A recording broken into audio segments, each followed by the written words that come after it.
Here begins the interview with the devil. I have uncovered the secret code by which I can pick up your thoughts. I have come to ask you some very plain questions. I demand that you give me direct and truthful answers. Are you ready for the interview, Mr. Devil? Yes, I am. But you must address me with more respect. During this interview, you will address me as Your Majesty. By what right do you demand such royal respect? You should know I control 98% of the people of your world. Do you not think that entitles me to rate as royalty? Have you proof of your claim? Yes, plenty of it. Of what does your proof consist? Of many things. If you want answers, you will address me as Your Majesty. Some things you will understand, some you will not. In order that you may get my viewpoint, I shall describe myself and correct the false notions people have of me and my place of abode. That is a fine idea, Your Majesty. Start by telling me where you live, then describe your physical appearance. My physical appearance? Why, my dear Mr. Earthbound, I have no physical body. I would be handicapped by such an encumbrance as those in which you earthbound creatures live. I consist of negative energy, and I live in the minds of people who fear me. I also occupy 1/2 of every atom of physical matter and every unit of mental and physical energy. Perhaps you will better understand my nature if I tell you I am the negative portion of the atom. Oh, I see what you are preparing to claim. You are laying the foundation to say that if it were not for you, there would be no world, no stars, no electrons, no atoms, no human beings, nothing. Is that correct? True. Absolutely true. Well, if you only occupy 1/2 of energy and matter, who occupies the other half? The other half is occupied by my opposition. Opposition? What do you mean? The opposition is what you earthbound call God. So you have the universe divided up with God. Is that your claim? Not my claim, but the actual fact. Before this interview is finished, you will understand why my claim is true. You will also understand why it has to be true, or there could be no world such as yours, no earthbound creatures such as you. I am no beast with a forked tongue and a spiked tail. But you do control the minds of 98 out of every 100 people. You said so yourself. Who causes all the misery in this 98% devil-controlled world if you do not? I have not said that I do not cause all the misery of the world. On the other hand, I boast of it. It is my business to represent the negative side of everything, including the thoughts of you earthbound people. How else could I control people? My opposition controls positive thought. I control negative thought. How do you gain control of the minds of people? Oh, that is easy. I merely move in and occupy the unused space of the human brain. I sow the seeds of negative thought in the minds of people so I can occupy and control the space. You must have many tricks and devices by which you gain and hold control of the human mind. To be sure, I employ tricks and devices to control human thought. My devices are clever ones, too. Go ahead and describe your clever tricks, Your Majesty. One of my cleverest devices for mind control is fear. I plant the seed of fear in the minds of people, and as these seeds germinate and grow, through use, I control the space they occupy. The 6 most effective fears are the fear of poverty, criticism, ill health, loss of love, old age, and death. Which of these 6 fears serves you most often, Your Majesty? The first and the last, poverty and death. At one time or another during life, I tighten my grip on all people through one or both of these. I plant these fears in the minds of people so deftly that they believe them to be their own creation. I accomplish this end by making people believe I am standing just beyond the entrance gate of the next life, waiting to claim them after death for eternal punishment. Of course, I cannot punish anyone, except in that person's own mind, through some form of fear. But fear of the thing which does not exist is just as useful to me as fear of that which does exist. All forms of fear extend the space I occupy in the human mind. Your Majesty, will you explain how you gained this control over human beings? The story is too long to be told in a few words. It began over 1,000,000 years ago when the first man began to think. Up to that time I had control over all mankind, but enemies of mine discovered the power of positive thought, placed it in the minds of men, and then began a battle on my part to remain in control. So far I have done quite well by myself, having lost only 2% of the people to the opposition. I take it from your answer that men who think are your enemies. Is that right? It is not right, but it is correct. Tell me something more about the world in which you live. I live wherever I choose. Time and space do not exist for me. I am a force best described to you as energy. My favorite physical dwelling place, as I have told you, is in the minds of the earthbound. I control a part of the brain space of every human being. The amount of space I occupy in each individual's mind depends upon how little and what sort of thinking that person does. As I have told you, I cannot entirely control any person who thinks. You speak of your opposition. Just what do you mean by that? My opponent controls all the positive forces of the world, such as love, faith, hope, and optimism. My opponent also controls the positive factors of all natural law throughout the universe, the forces which keep the earth and the planets and all the stars balanced in their courses. But these forces are meek in comparison with those which operate in the human mind under my control. You see, I do not seek to control stars and planets. I prefer the control of human minds. Where did you acquire your power, and by what means do you add to it? I add to my power by appropriating the mind power of the earthbound as they come through the gate at the time of death. 98 out of every 100 who come back to my plane from the earth plane are taken over by me, and their mind power is added to my being. I get all who come over with any form of fear. You see, I am constantly at work, preparing the minds of people before death, so I can appropriate them when they come back to my plane. Will you tell me how you go about your job of preparing human minds so you can control them? I have countless ways of gaining control of human minds while they are still on the earth plane. My greatest weapon is poverty. I deliberately discourage people from accumulating material wealth because poverty discourages men from thinking and makes them easy prey for me. My next best friend is ill health. An unhealthy body discourages thinking. Then I have countless thousands of workers on earth who aid me in gaining control of human minds. I have these agents placed in every calling. They represent every race and creed, every religion. Who are your greatest enemies on earth, Your Majesty? All who inspire people to think and act on their own initiative are my enemies. Such men as Socrates, Confucius, Voltaire, Emerson, Thomas Paine, and Abraham Lincoln. And you are not doing me any good either. Is it true that you use men who have great wealth? As I have already told you, poverty is always my friend because it discourages independence of thought and encourages fear in the minds of men. Some wealthy men serve my cause, while others do me great damage, depending on how the wealth is used. The great Rockefeller fortune, for example, is one of my worst enemies. That is interesting, Your Majesty. Will you tell me why you fear the Rockefeller fortune more than others?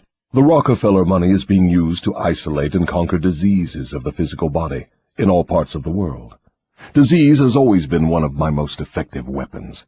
The fear of ill health is second only to the fear of poverty. The Rockefeller money is uncovering new secrets of nature in 100 different directions, all of which are designed to help men take and keep possession of their own minds. It is encouraging new and better methods of feeding, clothing, and housing people. It is wiping out the slums in the large cities, the places where my favorite allies are found. It is financing campaigns for better government and helping to wipe out dishonesty in politics. It is helping to set higher standards in business practice and encouraging businessmen to conduct business by the golden rule, and that is not doing my cause any good. What about these boys and girls who are said to be on the road to hell? Are you in control of them? Well, I can answer that question only with yes and no. I have corrupted the minds of the young by teaching them to drink and smoke, but they have me baffled through their tendency to think for themselves. You say you have corrupted the minds of the young people with liquor and cigarettes.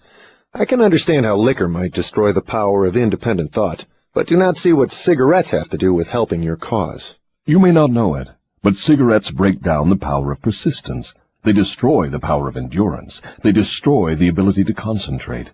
They deaden and undermine the imaginative faculty, and help in other ways to keep people from using their minds most effectively.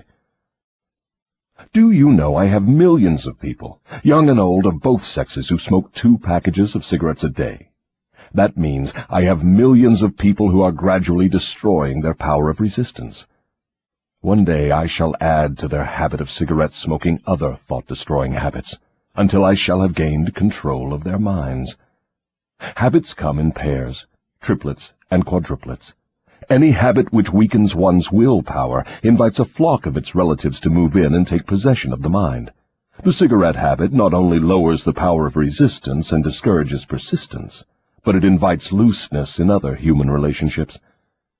I never thought that cigarettes were a tool of destruction, Your Majesty, but your explanation throws a different light on the subject. How many converts to the habit do you now claim? I am proud of my record. Millions are now victims, and the number is increasing daily. Soon I shall have most of the world indulging in the habit. In thousands of families I now have followers of the habit, including every member of the family.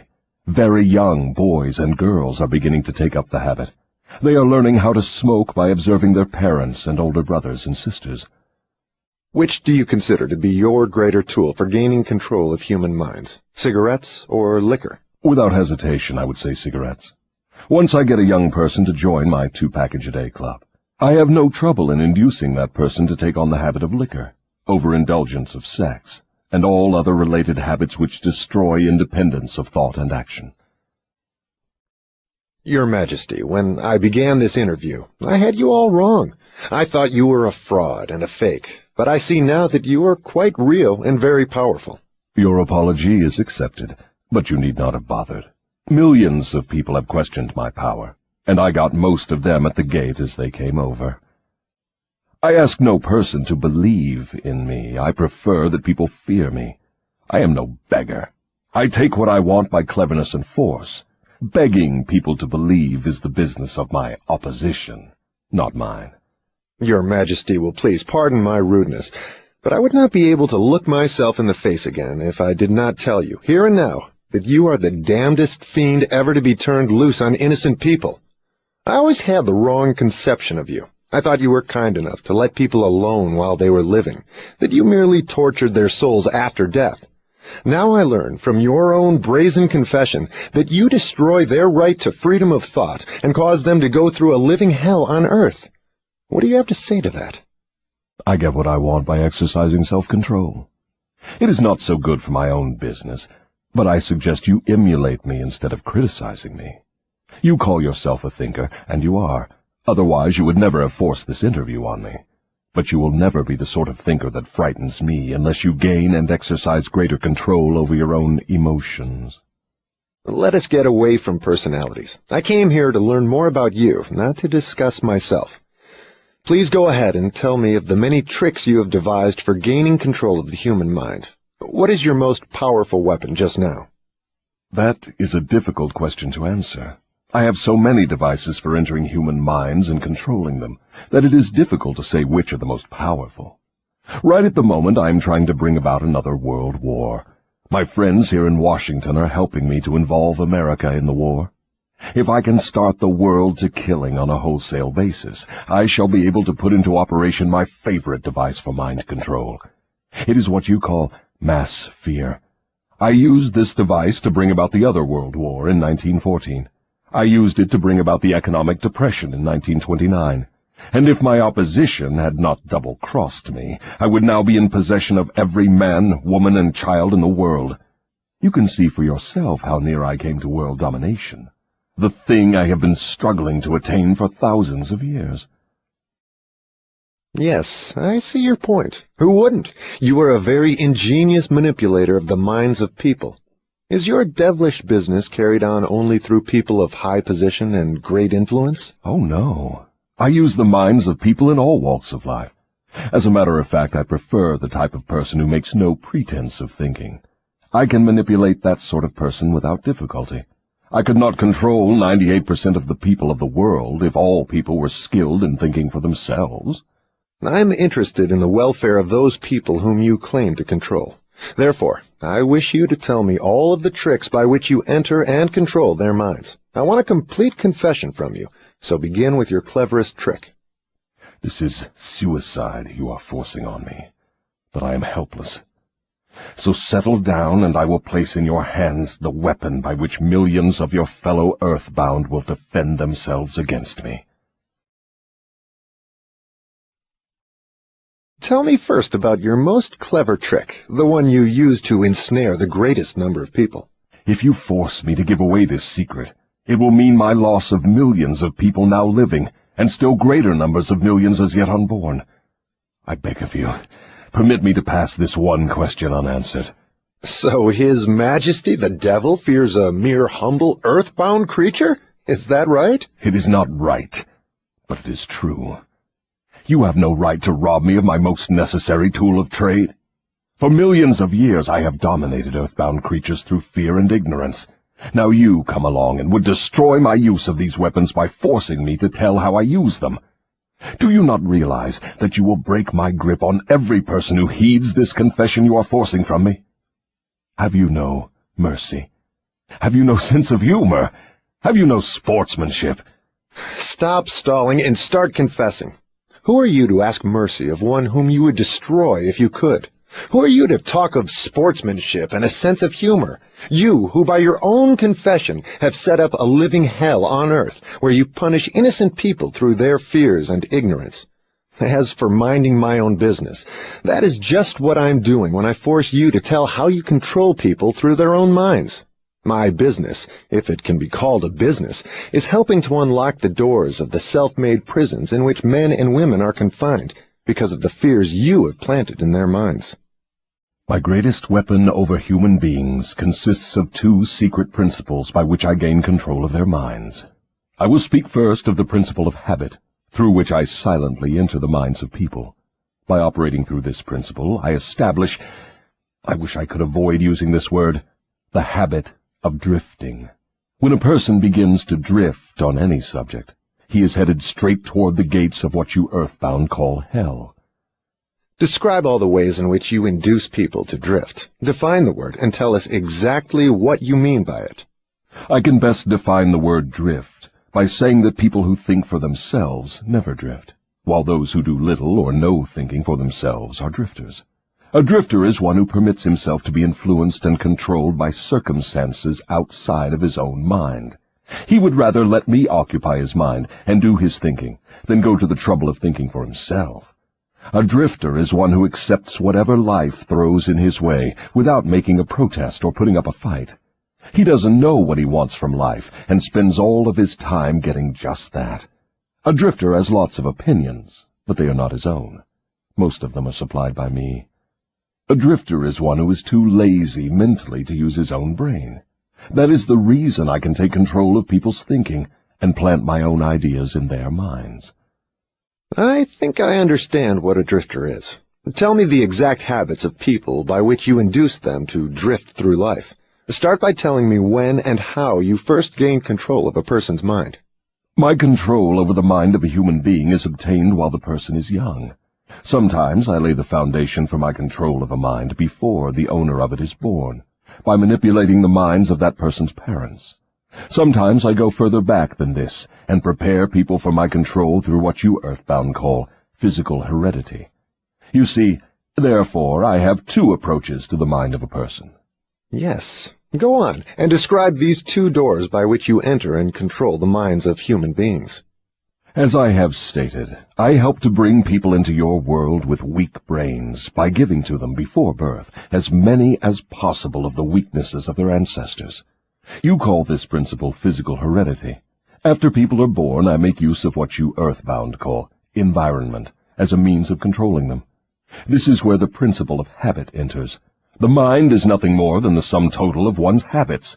One by one, I enter the mind and establish habits, which lead finally to my absolute domination of the mind. Tell me of the most common habits by which you control the minds of people. That is one of my cleverest tricks. I enter the minds of people through thoughts which they believe to be their own. Those most useful to me are fear, superstition, avarice, greed, lust, revenge, anger, vanity, and plain laziness. Through one or more of these I can enter any mind, at any age. But I get my best results when I take charge of a mind while it is young, before its owner has learned how to close any of these 9 doors. Then I can set up habits which keep the doors ajar forever. I'm catching on to your methods. Now, let us go back to the habit of drifting. Tell us all about that habit, since you say it is your cleverest trick in controlling the minds of people. As I said before, I start people drifting during their youth. I induce them to drift through school without knowing what occupation they wish to follow in life. Here I catch the majority of people. Habits are related. Drift in one direction and soon you will be drifting in all directions. I also use environmental habits to give me a definite grip on my victims. I see. You make it your business to train children in the habit of drifting by inducing them to go through school without aim or purpose. Now, tell me of some of your other tricks with which you cause people to become drifters. Well, my second best trick in developing the habit of drifting is one that I put into operation with the aid of parents and public school teachers and religious instructors.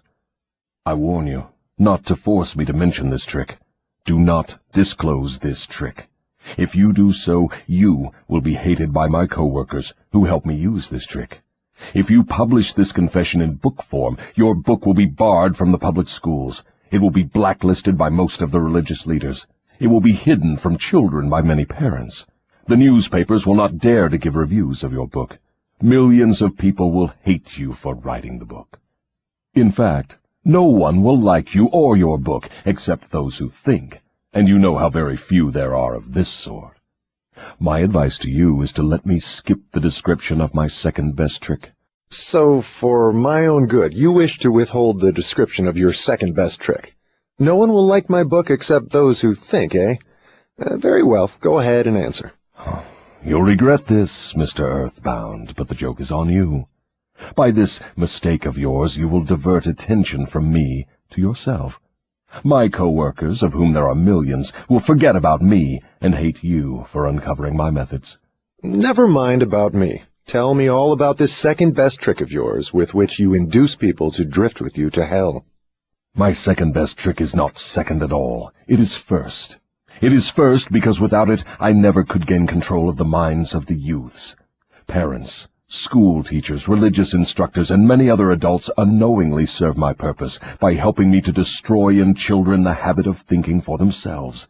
They go about their work in various ways, never suspecting what they are doing to the minds of children or the real cause of the children's mistakes. I can hardly believe you, Your Majesty. I've always believed that children's best friends were those closest to them, their parents, their school teachers, and their religious instructors. Where would children go for dependable guidance if not to those who have charge of them? That is where my cleverness comes in. There is the exact explanation of how I control 98% of the people of the world.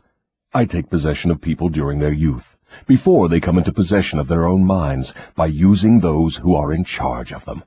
I especially need the help of those who give children their religious instruction, because it is here that I break down independent thought and start people on the habit of drifting, by confusing their minds with unprovable ideas concerning a world of which they know nothing. It is here also that I plant in the minds of children the greatest of all fears, the fear of hell. I understand that it is easy for you to frighten children with threats of hell, but how do you continue to make them fear you and your hell after they grow up and learn to think for themselves? Children grow up, but they do not always learn to think for themselves.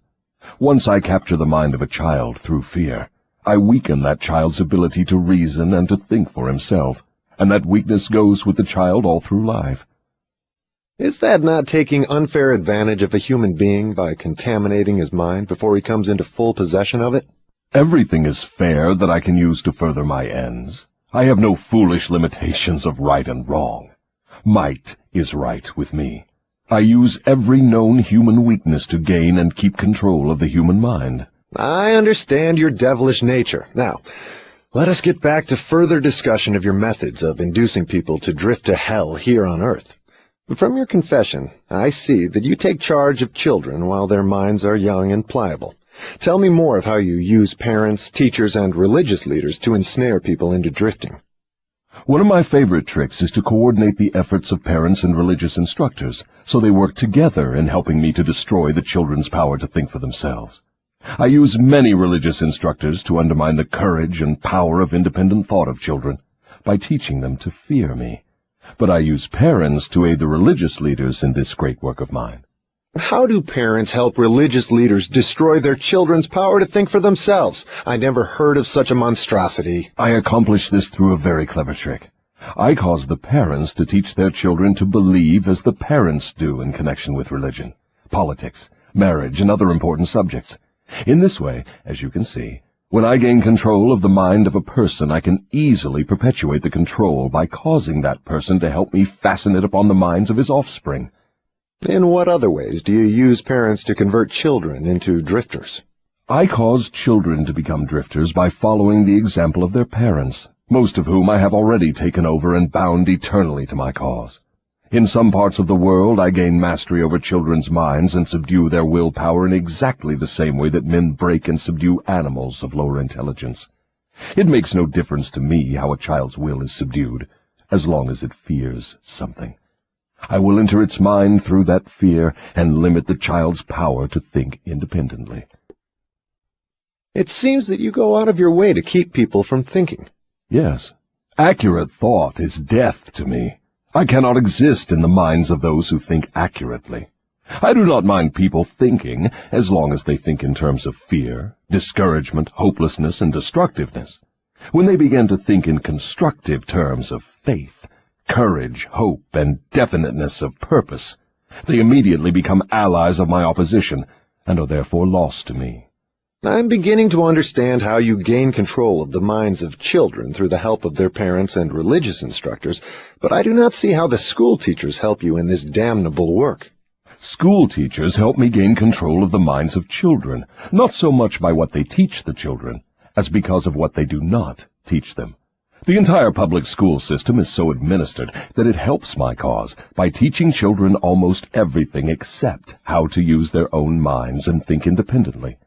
I live in fear that someday some courageous person will reverse the present system of school teaching and deal my cause a death blow by allowing the students to become the instructors, using those who now serve as teachers only as guides to help the children establish ways and means of developing their own minds from within.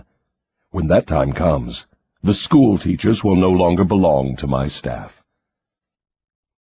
I was under the impression that the purpose of all schooling was to help children to think. That may be the purpose of schooling, but the system in most of the schools of the world does not carry out the purpose. School children are taught not to develop and use their own minds, but to adopt and use the thoughts of others. This sort of schooling destroys the capacity for independent thought, except in a few rare cases where the children rely so definitely upon their own willpower that they refuse to allow others to do their thinking. Accurate thought is the business of my opposition, not mine. What relationship, if any, has your opposition with the homes, the churches, and the schools? Your reply to this question should be interesting. Here is where I make use of some more of my clever tricks. I cause it to appear that everything done by the parents, the school teachers, and the religious instructors is being done by my opposition. This diverts attention from me, while I manipulate the minds of the young. When religious instructors try to teach children the virtues of my opposition, they generally do so by frightening them with my name. That is all I ask of them. I kindle the flame of fear into proportions which destroy the child's power to think accurately. In the public schools, the teachers further my cause by keeping the children so busy cramming non-essential information into their minds, they have no opportunity to think accurately or to analyze correctly the things their instructors teach them. Do you claim for your cause all those who are bound by the habit of drifting? No. Drifting is only one of my tricks through which I take over the power of independent thought. Before a drifter becomes my permanent property, I must lead him on and ensnare him with another trick. I will tell you about this other trick after I finish describing my methods of converting people into drifters. Do you mean you have a method by which you can cause people to drift so far away from self-determination that they can never save themselves? Yes, a definite method, and it is so effective it never fails. Do I understand you to claim your method is so powerful your opposition cannot reclaim those whom you have permanently ensnared through drifting? I claim just that. Do you think I would control so many people if my opposition could prevent me? Nothing can stop me from controlling people except people themselves.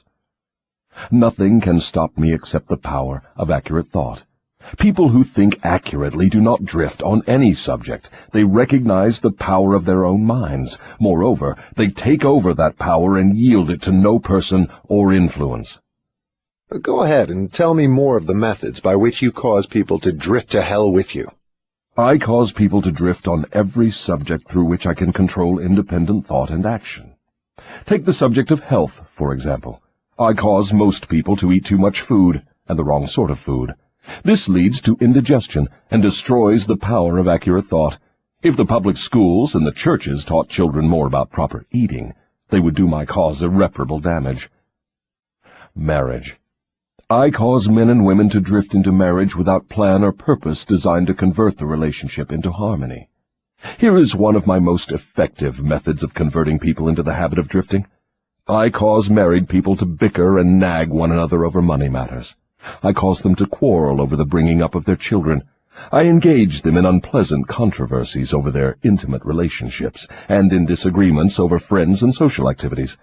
I keep them so busy finding fault with one another that they never have time to do anything else long enough to break the habit of drifting. Occupation. I teach people to become drifters by causing them to drift out of school into the first job they can find, with no definite aim or purpose except to make a living. Through this trick, I keep millions of people in fear of poverty all their lives. Through this fear, I lead them slowly but surely onward until they reach the point beyond which no individual ever has broken the drifting habit. Savings. I cause people to spend freely and to save sparingly, or not at all, until I take complete control of them through their fear of poverty. Environment. I cause people to drift into inharmonious and unpleasant environments in the home, in their places of occupation, in their relationship with relatives and acquaintances, and to remain there until I claim them through the habit of drifting. Dominating thoughts. I cause people to drift into the habit of thinking negative thoughts. This leads to negative acts, and involves people in controversies and fills their minds with fears, thus paving the way for me to enter and control their minds. When I move in, I do so by appealing to people through negative thoughts, which they believe to be their own. I plant the seeds of negative thought in the minds of people through the pulpit, the newspapers, the moving pictures, the radio, and all other popular methods of appeal to the mind.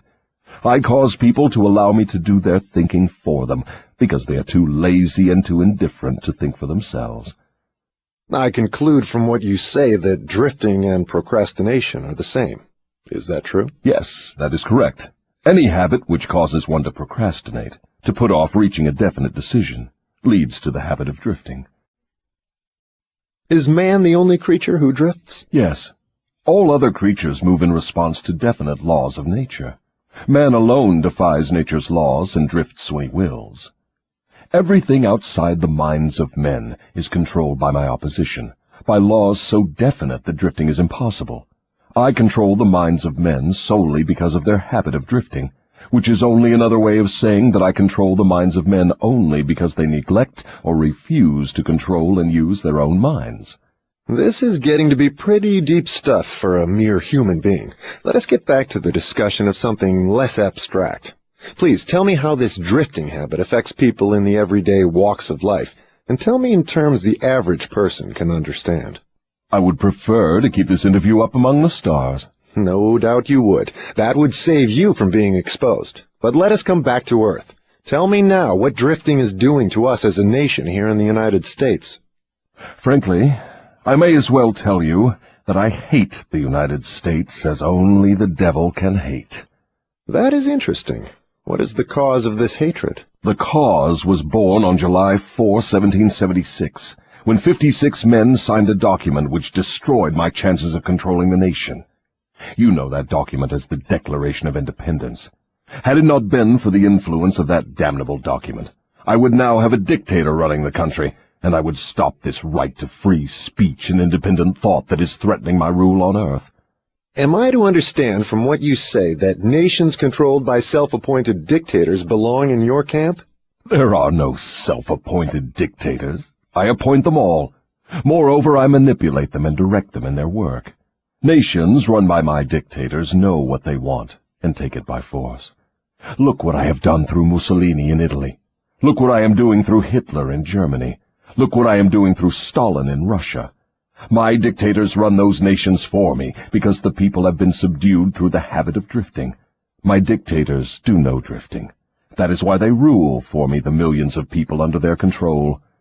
What would happen if Mussolini, Stalin, and Hitler turned traitors and disavowed you and your rule? That will not happen because I have them too well bribed. I am paying each of them with the sop of his own vanity, by making him believe he is acting on his own account. That is another trick of mine.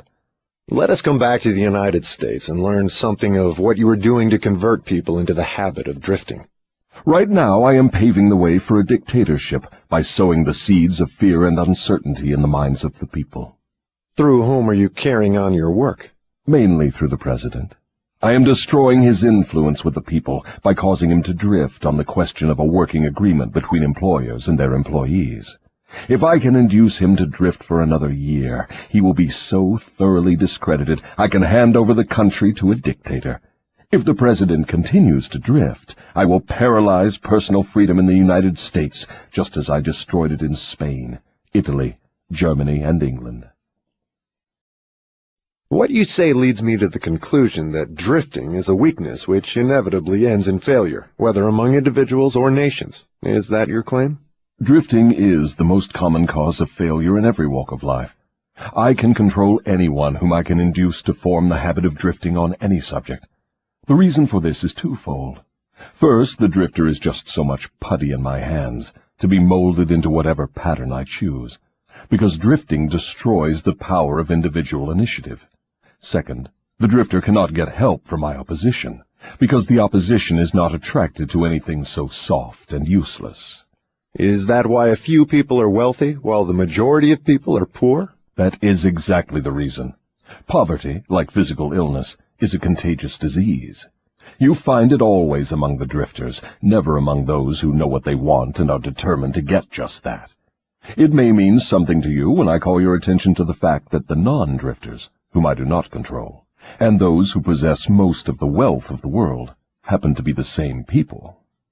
I have always understood that money was the root of all evil, that the poor and the meek would inherit heaven, while the wealthy would pass into your hands. What have you to say of that claim? Men who know how to get the material things of life generally know how to keep out of the hands of the devil as well. The ability to acquire things is contagious. Drifters acquire nothing except that which no one else wants. If more people had definite aims and stronger desires for material and spiritual riches, I would have fewer victims. I assume, from what you say, that you do not claim fellowship with the industrial leaders. Evidently, they are not friends of yours? Friends of mine. I'll tell you what sort of friends of mine they are. They have belted the entire country with good roads, thus bringing into close communion the people of both city and country. They have converted ores into steel, with which they have built the skeletons of great skyscrapers. They have harnessed electrical power and converted it into 1,000 uses, all designed to give man time to think. They have provided through the automobile personal transportation to the humblest citizen, thus giving to everyone the freedom of travel. They have provided every home with instantaneous news of what is happening in all parts of the world through the aid of the radio. They have reared libraries in every city, town, and hamlet, and have filled them with books, giving to all who read a complete outline of the most useful knowledge mankind has gathered from his experiences. They have given the humblest citizen the right to express his own opinion on any subject, at any time, anywhere, without fear of molestation. And they have seen to it that every citizen may help make his own laws, levy his own taxes, and manage his own country through the ballot. These are but some of the things the industrial leaders have done to give every citizen the privilege of becoming a non-drifter. Do you think these men have helped my cause? Who are some of the present-day non-drifters over whom you have no control? I have control over no non-drifter, present or past. I control the weak, not those who think for themselves. Go ahead and describe a typical drifter. Give your description point by point so I can recognize a drifter when I see him. The first thing you will notice about a drifter is his total lack of a major purpose in life. He will be conspicuous by his lack of self-confidence. He will never accomplish anything requiring thought and effort. He spends all he earns, and more, too, if he can get credit. He will be sick or ailing from some real or imaginary cause, and calling to high heaven if he suffers the least physical pain. He will have little or no imagination. He will lack enthusiasm and initiative to begin anything he is not forced to undertake, and he will plainly express his weakness by taking the line of least resistance whenever he can do so. He will be ill-tempered and lacking in control over his emotions. His personality will be without magnetism, and it will not attract other people. He will have opinions on everything but accurate knowledge of nothing. He may be jack of all trades, but good at none. He will neglect to cooperate with those around him, even those on whom he must depend for food and shelter. He will make the same mistake over and over again, never profiting by failure. He will be narrow-minded and intolerant on all subjects, ready to crucify those who may disagree with him. He will expect everything of others, but be willing to give little or nothing in return. He may begin many things, but he will complete nothing. He will be loud in his condemnation of his government, but he will never tell you definitely how it can be improved. He will never reach decisions on anything if he can avoid it, and if he is forced to decide, he will reverse himself at the first opportunity. He will eat too much and exercise too little. He will take a drink of liquor if someone else will pay for it. He will gamble if he can do it on the cuff. He will criticize others who are succeeding in their chosen calling. In brief, the drifter will work harder to get out of thinking than most others work in earning a good living. He will tell a lie rather than admit his ignorance on any subject. If he works for others, he will criticize them to their backs and flatter them to their faces. You have given me a graphic description of the drifter. Please now describe the non-drifter so that I may recognize him on sight. The first sign of a non-drifter is this. He is always engaged in doing something definite, through some well-organized plan which is definite. He has a major goal in life toward which he is always working, and many minor goals, all of which lead toward his central scheme. The tone of his voice, the quickness of his step, the sparkle in his eyes, the quickness of his decisions clearly mark him as a person who knows exactly what he wants and is determined to get it, no matter how long it may take, or what price he must pay. If you ask him questions, he gives you direct answers and never falls back on evasions or resorts to subterfuge. He extends many favors to others, but accepts favors sparingly, or not at all. He will be found up front, whether he is playing a game or fighting a war. If he does not know the answers, he will say so, frankly. He has a good memory, never offers an alibi for his shortcomings. He never blames others for his mistakes, no matter if they deserve the blame. He used to be known as a go-getter, but in modern times he is called a go-giver. You will find him running the biggest business in town, living on the best street, driving the best automobile, and making his presence felt wherever he happens to be. He is an inspiration to all who come into contact with his mind. The major distinguishing feature of the non-drifter is this. He has a mind of his own, and uses it for all purposes.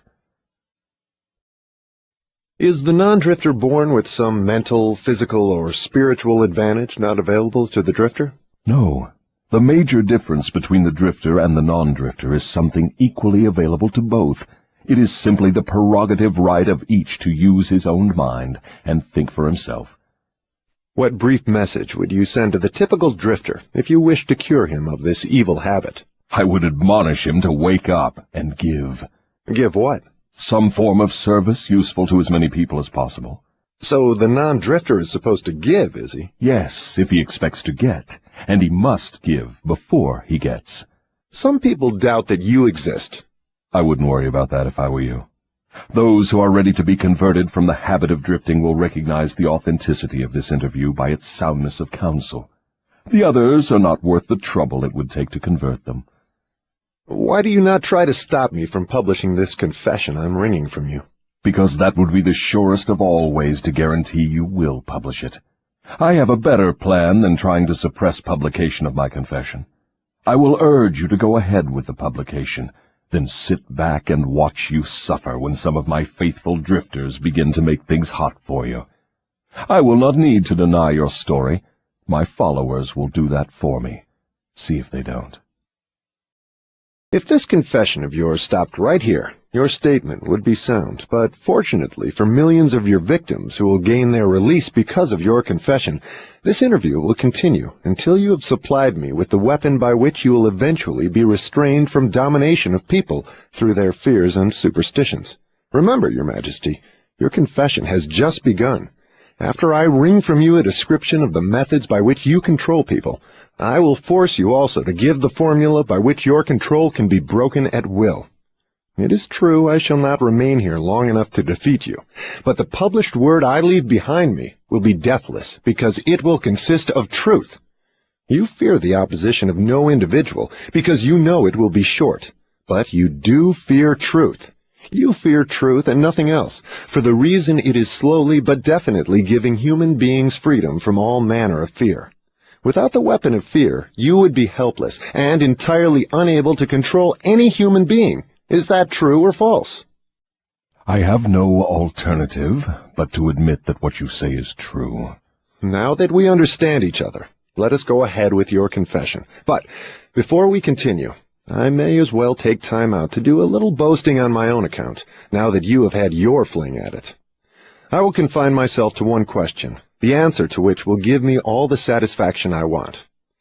Is it not true that you control only the minds of those who have allowed the drifting habit to be fixed upon them? Yes, that is true. I have already admitted this truth in a dozen or more different ways. Why do you tantalize me by repeating the question? There is power in repetition. I'm forcing you to repeat the highlights of your confession in as many different ways as possible, so your victims may check this interview and determine its soundness by their own experiences with you. That is one of my little tricks. Do you approve of my method? You couldn't be setting a trap for me for the purpose of doing some more boasting, could you? I am asking the questions and you are doing the answering. Go ahead now and confess why you are powerless to stop me from forcing this confession from you. I want your confession for aid and comfort to victims of yours whom I intend to release from your control the moment they read your confession.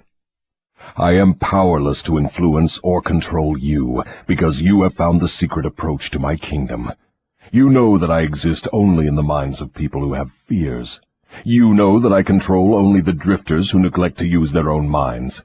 You know that my hell is here on earth, and not in the world that comes after death. And you know also that drifters supply all the fire I use in my hell. You know that I am a principle or form of energy which expresses the negative side of matter and energy, and that I am not a person with a forked tongue and a spiked tail. You have become my master because you have mastered all your fears. Lastly, you know that you can release all of my earthbound victims whom you contact, and this definite knowledge is the blow with which you will deal me the greatest damage. I cannot control you because you have discovered your own mind, and you have taken charge of it. There now, Mr. Earthbound, that confession should feed your vanity to the bursting point. That last dart was unnecessary. Knowledge of the sort I have used to master you does not contaminate itself with vulgar indulgence and vanity. Truth is the one and only thing in the world that can stand ridicule. Now let us continue with your confession. What is wrong with the principle of flattery? You use it, do you not? Do I use it? Man alive, flattery is one of my most useful weapons. With this deadly instrument I slay the big ones and the little ones. Your admission interests me. Go ahead now and tell me how you make use of flattery. I make use of it in so many ways it is difficult to know where to begin. I warn you, before I answer in detail, that publishing my answers will bring down an avalanche of ridicule on your head for bringing up the question. I'll take the responsibility. Proceed. Well, I may as well here admit that you have stumbled onto the major secret of how I convert people to the habit of drifting. That is a startling admission. Go ahead with your confession, and stick strictly to this subject of flattery. No more side remarks and no more facetiousness for the present. Tell me all about your use of flattery in gaining control over people. Flattery is a bait of incomparable value to all who wish to gain control over others. It has powerful pulling qualities because it operates through two of the most common human weaknesses, vanity and egotism. There is a certain amount of vanity and egotism in everyone. In some people these qualities are so pronounced, they literally serve as a rope by which one may be bound. The best of all ropes is flattery. Flattery is the chief bait through which men seduce women.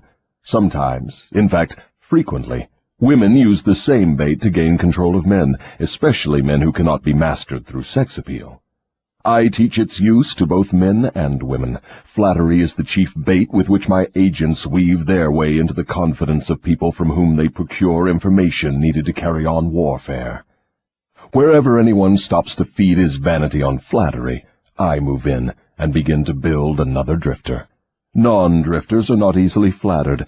I inspire people to use flattery in every human relationship where its use is possible, because those who are influenced by it become easy victims of the drifting habit. Can you control anyone who is amenable to flattery? Very easily. As I have already told you, flattery is of major importance in alluring people into the habit of drifting. At what age are people most susceptible to flattery? Age has nothing to do with one's susceptibility to flattery. People respond to it in one way or another from the time they become conscious of their own existence until they die. Through what motive can women be most easily flattered? Their vanity. Tell a woman she is pretty or that she wears clothes well. What motive is most effective in harpooning men? Egotism, with a capital E. Tell a man he has a strong Herculean body or that he is a great business tycoon, and he will purr like a cat and smile like an opossum. After that, you know what happens. Are all men like that? Oh, no. 2 out of every 100 have their egotism so thoroughly under control that even an expert flatterer couldn't get under their skins with a double-edged butcher knife. How does a cunning woman apply her art of flattery in attracting men? Great heavens, man, do I have to draw a picture of her method for you? Have you no imagination? Oh, yes, I have imagination enough, Your Majesty. But I'm thinking of the poor dupes of the world who need to understand the exact technique with which they may be flattered into the habit of drifting. Go on and tell us how a woman can harpoon rich and presumably smart men. This is a devilish trick to play on women, but since you demand the information, I am helpless to withhold it. Women influence men through a technique consisting first of ability to inject soft, cooing baby tones into their voices, and second, by closing their eyes into a half-closed position which registers hypnotism in connection with the flattery of men. Is that all there is to the business of flattery? No, that is only the technique.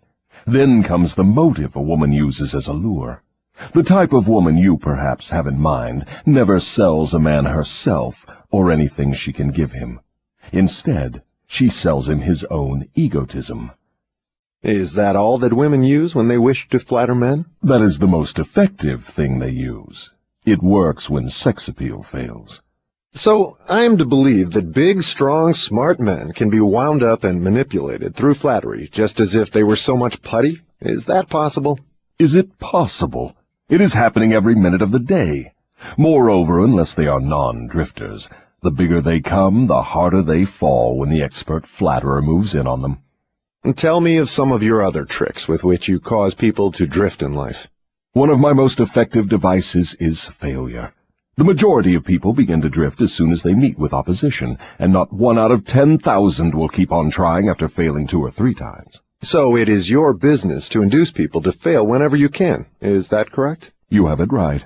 Failure breaks down one's morale, destroys self-confidence, subdues enthusiasm, dulls imagination, and drives away definiteness of purpose. Without these qualities, no one can permanently succeed in any undertaking. The world has produced thousands of inventors with ability superior to that of the late Thomas A. Edison.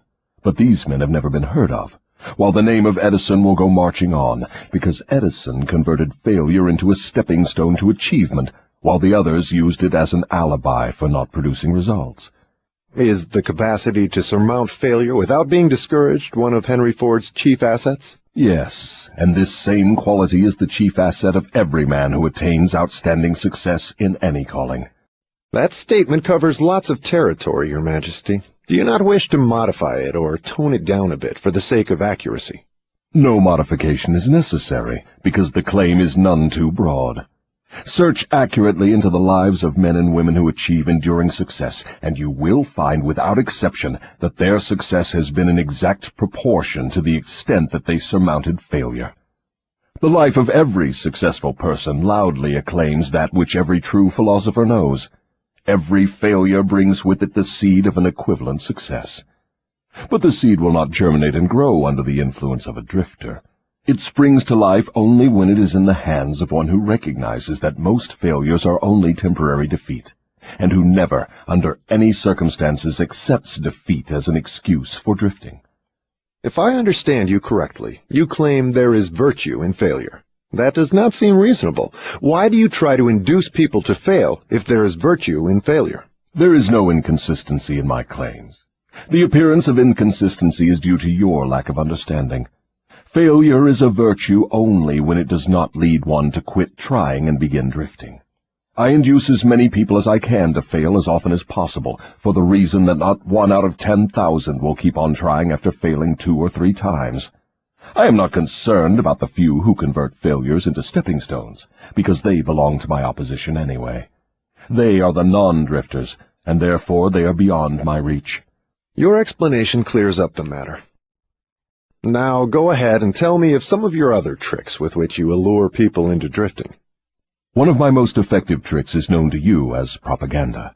This is the instrument of greatest value to me in setting people to murdering one another under the guise of war. The cleverness of this trick consists mainly of the subtlety with which I use it. I mix propaganda with the news of the world. I have it taught in public and private schools. I see that it finds its way into the pulpit. I color moving pictures with it.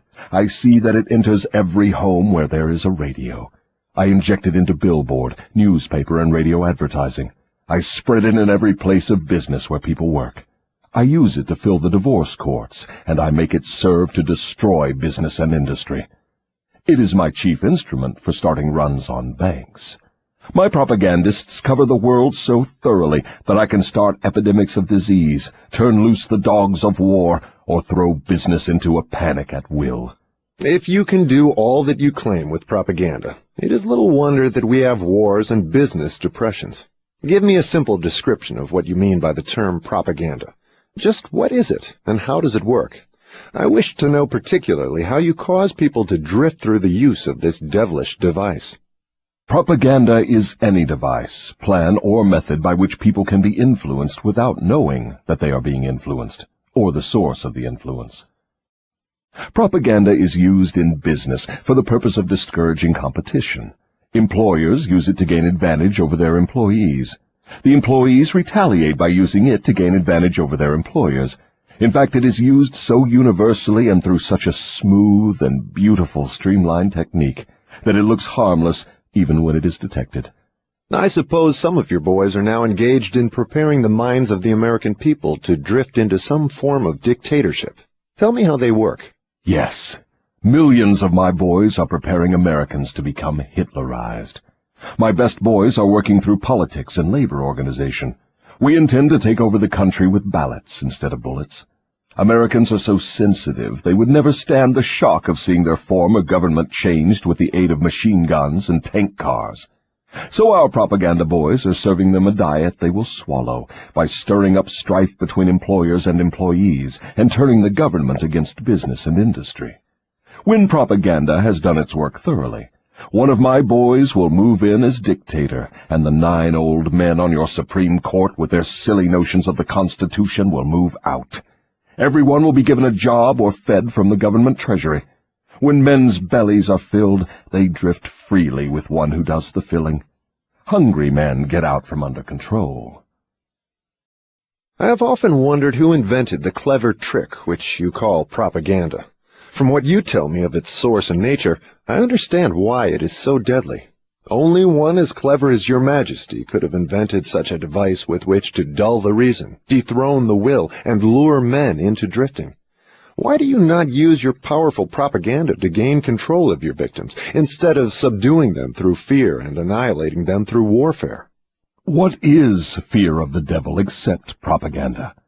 You have not observed my technique very carefully, or you would have seen that I am the world's greatest propagandist. I never attain an end by direct, open means which I can achieve through subterfuge and subtlety. What do you suppose I am using when I plant negative ideas in the minds of men, and gain control of them through what they believe to be their own ideas? What would you call that, except the cleverest of all forms of propaganda? Surely you are not going to tell me that you destroy people through their own help without their realizing what you are doing. That is exactly what I wish you to understand. Moreover, I will show you exactly how the trick is performed. Now we are getting somewhere. Exactly how do you convert human beings into propagandists and lure them into self-imprisonment? Give me the story with all its lurid details. This is the most important part of your confession, and I am consumed with eagerness to gain control of your secret. I can hardly blame you for stalling about answering my question, because you know so well that your answer will snatch millions of innocent victims from your control. You also know that your answer will protect other countless millions of yet unborn people from being victimized by you. It is little wonder you are hedging about answering. Your deductions are correct. This part of my confession will do me more damage than all the remainder of it. Stating your headache in a better way, this part of your confession will save more millions of people from your control than all the remainder of it. All I can say is that you have me in a hell of a situation. Now you shall know how the millions of your victims feel. Let's have it. I make my first entry into an individual's mind by bribing him. What do you use as a bribe? I use many things, all of them pleasant things the individual covets. I use the same sort of bribes that individuals use when they bribe one another. That is, I use for bribes the things people most want. My best bribes are these: love, the thirst for sex expression, covetousness for money, the obsessive desire to gain something for nothing, gambling, vanity in women, egotism in men, desire to be the master of others, desire for intoxicants and narcotics, desire for self-expression through words and deeds, desire to imitate others, desire for the perpetuation of life after death, desire to be a hero or heroine, desire for physical food. That is an imposing list of bribes, Your Majesty. Do you use others? Yes, plenty of them, but these are my favorites. Through some combination of them I can enter the mind of any human being at will at any age from birth until death. You mean that these bribes are the keys with which you can silently unlock the door to any mind you choose? That is exactly what I mean, and I can do it too. What happens when you enter the mind of a person who is not yet in the habit of drifting, but belongs in the 98% class as a potential drifter? I go to work immediately to occupy as much of that person's mind as I can master. If the individual's greatest weakness is the desire for money, I begin to dangle coins before him, figuratively speaking. I intensify his desire and induce him to go after money. Then when he gets near it, I snatch it away from him. This is an old trick of mine. After the trick has been repeated a few times, the poor fellow gives in and quits. Then I take over a little more space in his mind and fill it with the fear of poverty. That is one of my best mind fillers. Yes, I admit your method is very clever, but what happens if the victim fools you and gets his hands on a lot of money? You don't fill his mind with the fear of poverty then, do you? No, I don't. I take over the space by filling it with something which serves my purpose just as well. If the victim converts his desire for money into large sums, I start overfeeding him with the things he can buy with it. For example, I cause him to stuff himself with rich foods. This slows down his thinking capacity, endangers his heart, and starts him on the road to drifting. Then I pester him with intestinal poisoning through the surplus food he eats. That also slows down his thinking and gives him a nasty disposition. What if the victim is not a glutton? What other follies can you induce him to pick up that lead to drifting? If the victim is a male, I can usually snare him through his sex appetite. Overindulgence in sex starts more men into drifting toward failure than all other causes combined. So food and sex are two of your surefire baits. Is that correct? Yes. With these two lures, I can take over a majority of my victims. And then there is the desire for money. I'm beginning to think that wealth is more dangerous than poverty, if your story is to be believed. That altogether depends on who has the wealth and how it was acquired. What has the manner in which money is acquired to do with its being a blessing or a curse? Everything. If you don't believe me, take a look at those who acquire a large amount of money quickly, without time to get wisdom along with it, and observe how they use it. Why do you suppose rich men's sons seldom equal the achievements of their fathers? I'll tell you why. It is because they have been deprived of the self-discipline which comes from being forced to work. Look into the records of moving picture stars or athletes who suddenly find themselves in possession of big money and hero worship and praise from the public. Observe how quickly I move in and take them over in many cases, mainly through sex, gambling, food, and liquor. With these, I catch and control the biggest and the best of people as soon as they get their hands on big money. What about those who acquire money slowly, by rendering some form of useful service? Are they easily snared too? Oh, I get them all right, but I generally have to change my bait. Some of them want one thing and others want something else. Where my purpose is best served, I see to it that they get what they want most, but I manage to wrap in the package something they don't want. The thing I give them is the definite thing that makes them drifters. Do you see how I work? And very clever work it is. You lure people on through their natural desires, but you slip your deadly poison into the object of those desires wherever you can. Now you are catching on. You see, I play both ends against the middle, so to speak. From all you say, I infer that you cannot induce a non-drifter to help you gain control of his mind by baiting him with your bribes. Is that correct? That is exactly correct. I can, and I do, interest non-drifters in my bribes, because I use for the purpose of bribery the things all people naturally desire. But the non-drifter resembles a fish that steals the bait from your hook, but refuses to take the hook. The non-drifter takes from life whatever he wants, but he takes it on his own terms. The drifter takes whatever he can get, but he takes what he gets on my terms. Stating the matter in another way, the non-drifter borrows money from a legitimate banker if he wants it, and pays a legitimate rate of interest. The drifter goes to the pawn shop, hawks his watch, and pays a suicidal rate of interest for his loan. So I draw from your claims the conclusion that your hand is mixed up somehow in all of people's troubles and miseries, even though your presence may not be visible. My unwilling workers are often my best workers. You see, my unwilling workers are those whom I cannot control with some combination of bribes, people whom I have to master by fear or through some form of misfortune. They do not wish to serve me, but they cannot avoid it, because they are eternally bound to me by the habit of drifting. Now I am beginning to better understand your technique. You bribe your victims through their natural desires and lead them astray while you induce them to become drifters if they respond to your lure. If they refuse to respond, you plant the seed of fear in their minds, or trap them through some form of misfortune, and hog-tie them while they are down. Is that your method? That is exactly the way I work. Clever, don't you think? Which do you prefer to serve as your propagandists, the young or the old? The young, of course. They can be influenced by most bribes more easily than people of mature judgment. Moreover, they have longer to remain in my service. Your Majesty has given me a clear description of drifting. Tell me what must be done to ensure against the habit of drifting. I want a complete formula that anyone can use. Protection against drifting lies within easy reach of every human being who has a normal body and a sound mind. The self-defense can be applied through these simple methods. 1.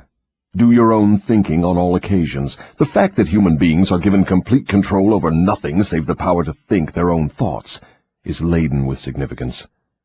2. Decide definitely what you want from life, then create a plan for attaining it, and be willing to sacrifice everything else if necessary, rather than accept permanent defeat.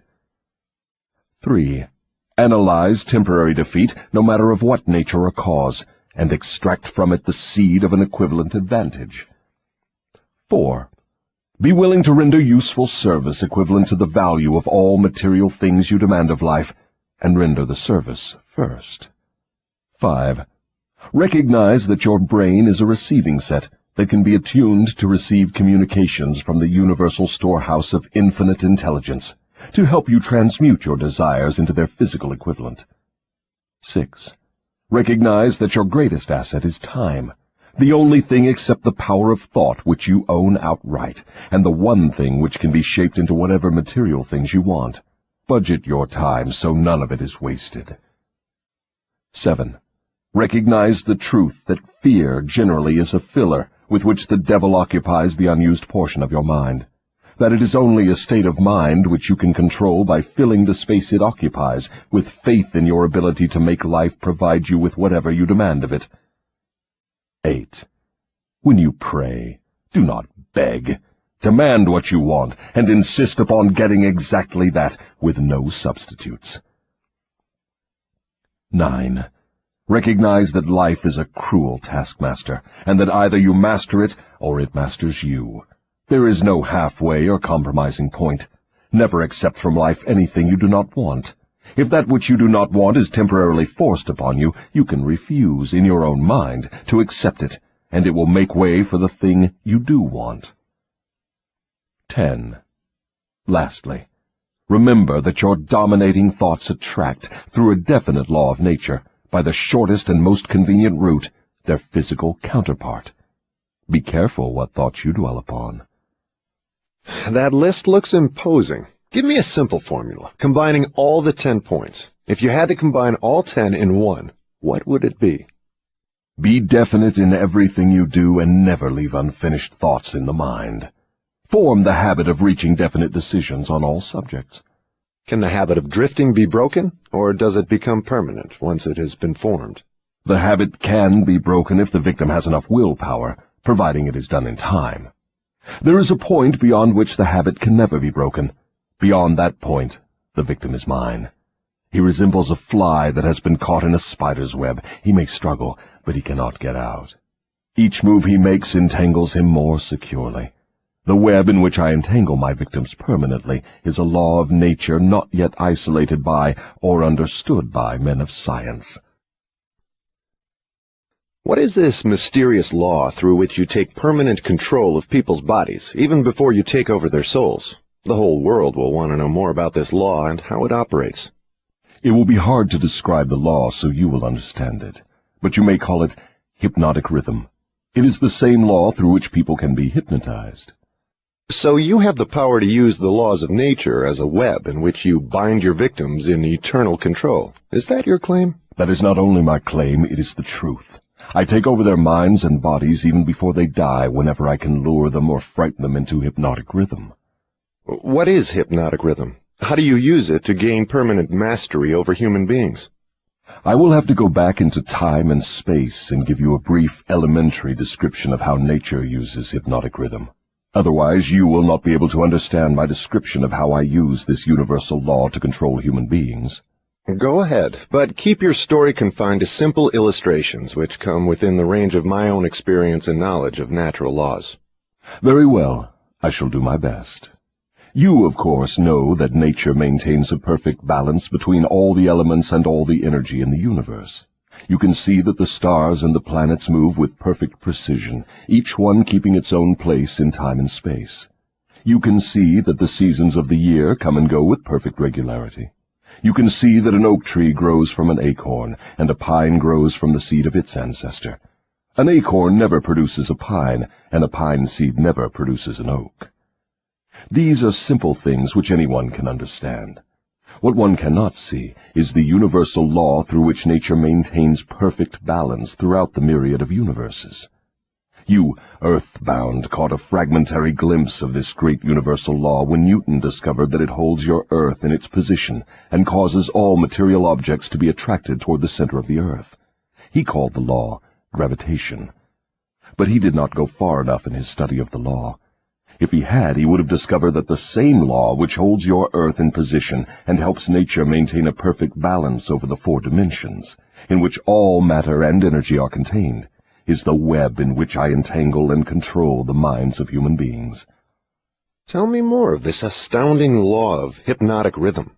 As I have already stated, there is a universal form of energy with which nature keeps a perfect balance between all matter and energy. She makes specialized use of this universal building material by breaking it up into different wavelengths. The breaking up process is carried on through habit. You will better understand what I am trying to convey if I compare it with the method by which one learns to play music. At first, the notes are memorized in the mind. Then they are related to one another through melody and rhythm. By repetition, the melody and rhythm become fixed in the mind. Observe how relentlessly the musician must repeat a tune before he masters it. Through repetition, the musical notes blend, and then you have music. Any impulse of thought that the mind repeats over and over through habit forms an organized rhythm. Undesirable habits can be broken. They must be broken before they assume the proportions of rhythm. Are you following me? Yes. Well, to continue, rhythm is the last stage of habit. Any thought or physical movement which is repeated over and over through the principle of habit finally reaches the proportion of rhythm. Then the habit cannot be broken, because nature takes it over and makes it permanent. It is something like a whirlpool in water. An object may keep floating indefinitely unless it is caught in a whirlpool. Then it is carried round and round, but it cannot escape. The energy with which people think may be compared with water in a river. So this is the way in which you take control of the minds of people, is it? Yes. All I have to do to gain control over any mind is to induce its owner to drift. Am I to understand that the habit of drifting is the major danger through which people lose their prerogative or privilege of thinking their own thoughts and shaping their own earthly destinations? That and much more. Drifting is also the habit through which I take over their souls after they give up their physical bodies. Then the only way a human being can be saved from eternal annihilation is by maintaining control over his own mind while he is on this earth. Is that true? You have stated the truth perfectly. Those who control and use their minds escape my web. I get all the others as naturally as the sun sets in the west. Is that all there is to the business of being saved from eternal annihilation? Doesn't what you call your opposition have anything to do with saving people? I can see that you do think very deeply. My opposition, the power you earthbound call God, has everything to do with the salvation of people from eternal annihilation, and for that reason it is my opposition who provides every human being with the privilege of using his own mind. If you use that power by maintaining control over your own mind, you become a part of it when you give up your physical body.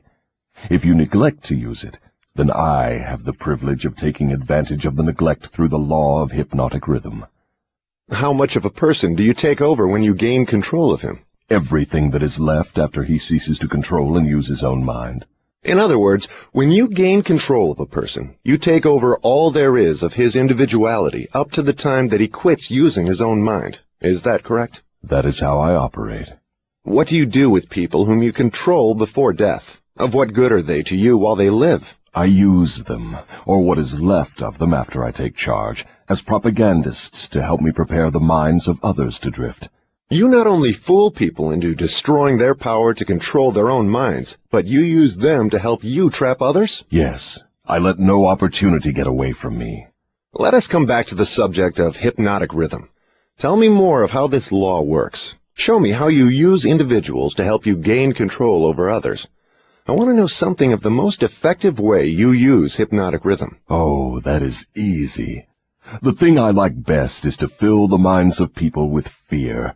Once I fill one's mind with fear, I have little trouble causing him to drift until I have entangled him in the web of hypnotic rhythm. What human fear best serves your purpose? The fear of death. Why is the fear of death your favorite weapon? Because no one knows, and by the very nature of the laws of the universe, no one can prove definitely what happens after death. This uncertainty frightens people out of their wits. People who give over their minds to fear, any sort of fear, neglect to use their minds and begin to drift. Eventually they drift into the whirlpool of hypnotic rhythm, from which they may never escape. Then you do not mind what religious leaders think or say of you when they speak of death? Not as long as they say something. If the churches should stop talking about me, my cause would receive a severe setback.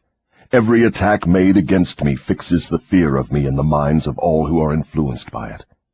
You see, opposition is the thing that keeps some people from drifting, providing they do not yield to it. Since you claim the churches help instead of hindering your cause, tell me what would give you cause to worry. My only worry is that someday a real thinker may appear on earth. What would happen if a thinker did appear? You ask me what would happen. I'll tell you what would happen. People would learn the greatest of all truths, that the time they spend in fearing something would, if reversed, give them all they want in the material world and save them from me after death. Isn't that worth thinking about? What is keeping such a thinker from appearing in the world? Fear of criticism. It may interest you to know that the fear of criticism is the only effective weapon I have with which to whip you.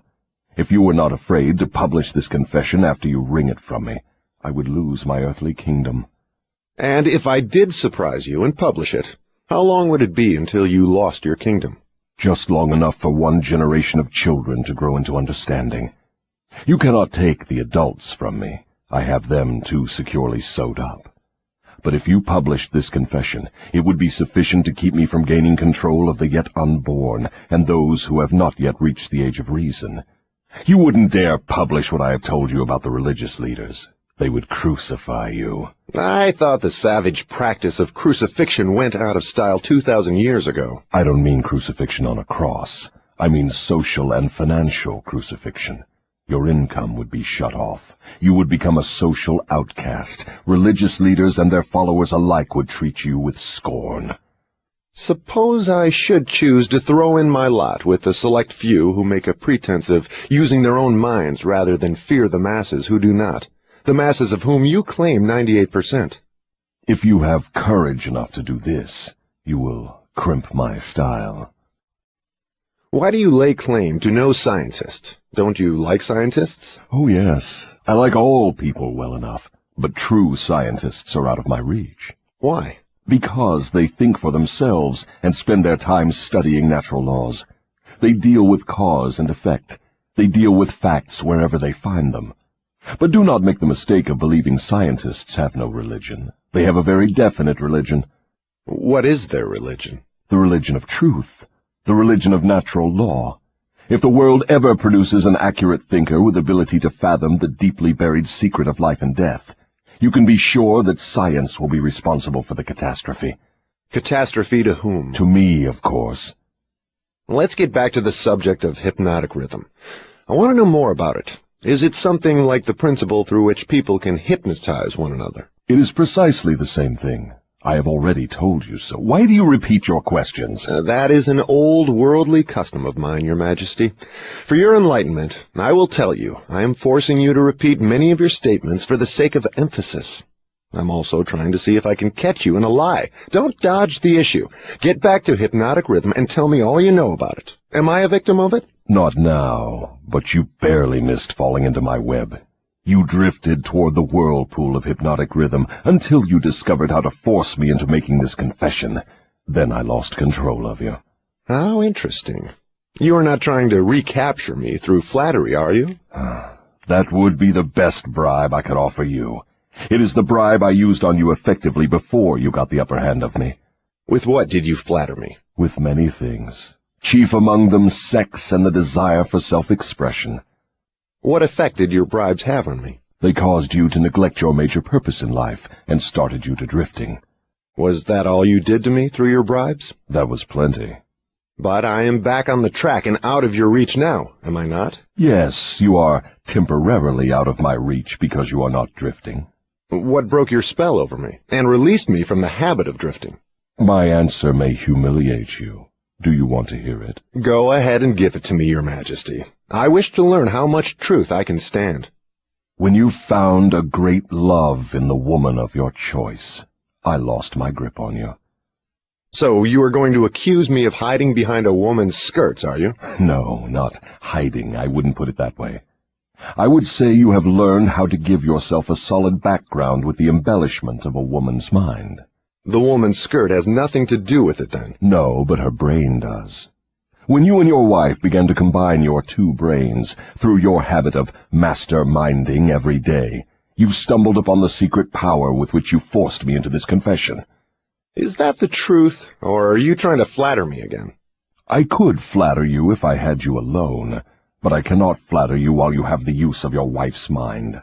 I'm beginning to catch on to something important. I'm beginning to understand what was meant by the writer of that passage in the Bible, which says substantially, "When two or more meet together and ask for anything in my name, it shall be granted."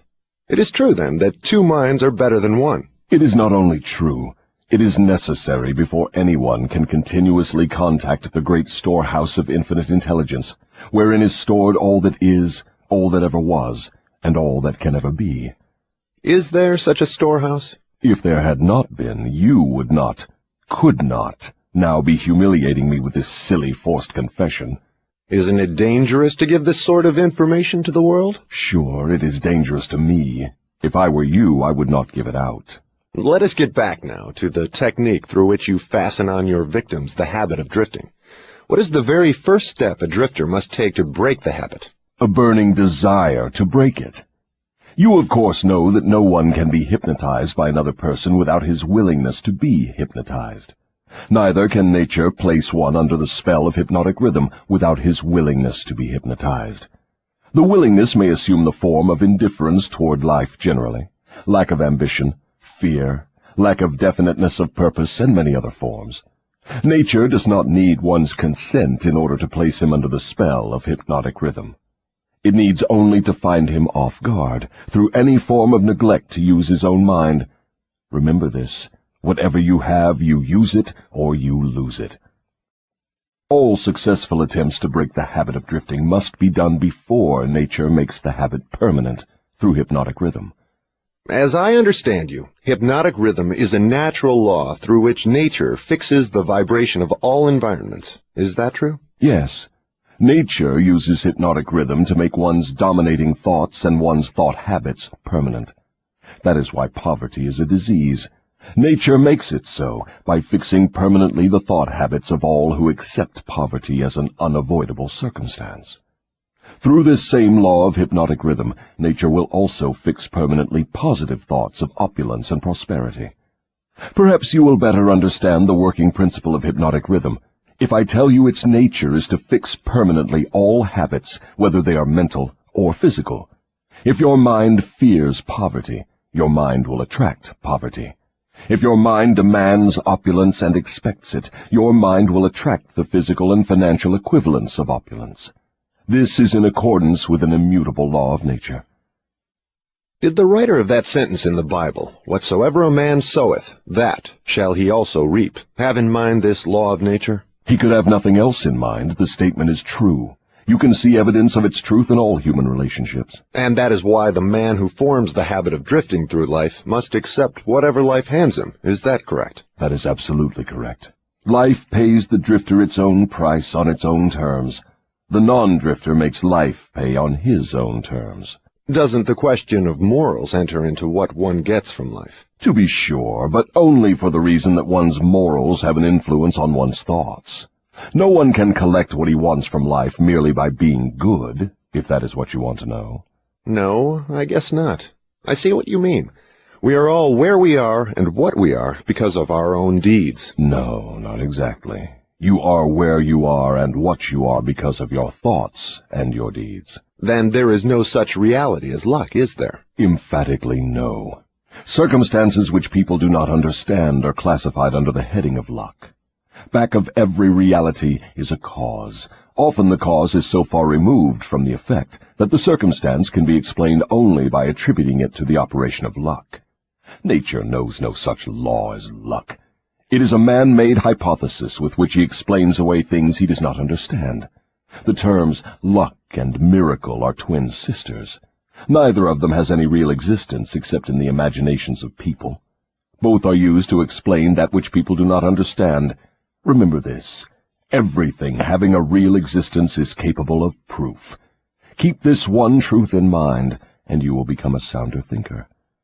Which is more important, one's thoughts or one's deeds? All deeds follow thoughts. There can be no deeds without their having first been patterned in thought. Moreover, all thoughts have a tendency to clothe themselves in their physical counterpart. One's dominating thoughts, that is, the thoughts one mixes with the emotions, desire, hope, faith, fear, hate, greed, enthusiasm, not only have a tendency to clothe themselves in their physical equivalent, but they are bound to do so. That reminds me to ask you to tell me more about yourself. Where, in addition to the minds of people, do you dwell and operate? I operate wherever there is something I can control and appropriate. I have already told you I am the negative portion of the electron of matter. I am the explosion in lightning. I am the pain in disease and physical suffering. I am the unseen general in warfare. I am the unknown commissioner of poverty and famine. I am the executioner extraordinary at death. I am the inspirer of lust after the flesh. I am the creator of jealousy and envy and greed. I am the instigator of fear. I am the genius who converts the achievements of men of science into instruments of death. I am the destroyer of harmony in all manner of human relationships. I am the antithesis of justice. I am the driving force in all immorality. I am the stalemate of all good. I am anxiety, suspense, superstition, and insanity. I am the destroyer of hope and faith. I am the inspirer of destructive gossip and scandal. I am the discourager of free and independent thought. In brief, I am the creator of all forms of human misery, the instigator of discouragement and disappointment. And you do not call that cold and cruel? I call that definite and dependable. The world depression broke up the habits of men everywhere and redistributed the sources of opportunity in all walks of life on an unprecedented scale. The drifter's pet alibi, with which he tries to explain away his undesirable position, is his cry that the world has run dry of opportunities. Non-drifters do not wait for opportunity to be placed in their way. They create opportunity to fit their desires and demands of life. Are non-drifters smart enough to avoid the influence of hypnotic rhythm? No one is smart enough to dodge the influence of hypnotic rhythm. One could just as easily avoid the influence of the law of gravity.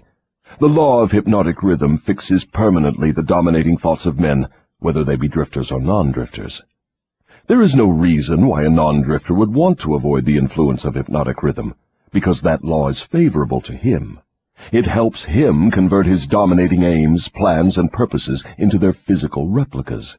It fixes his habits of thought and makes them permanent. Only the drifter would wish to dodge the influence of hypnotic rhythm. For the better portion of my adult life, I have been a drifter.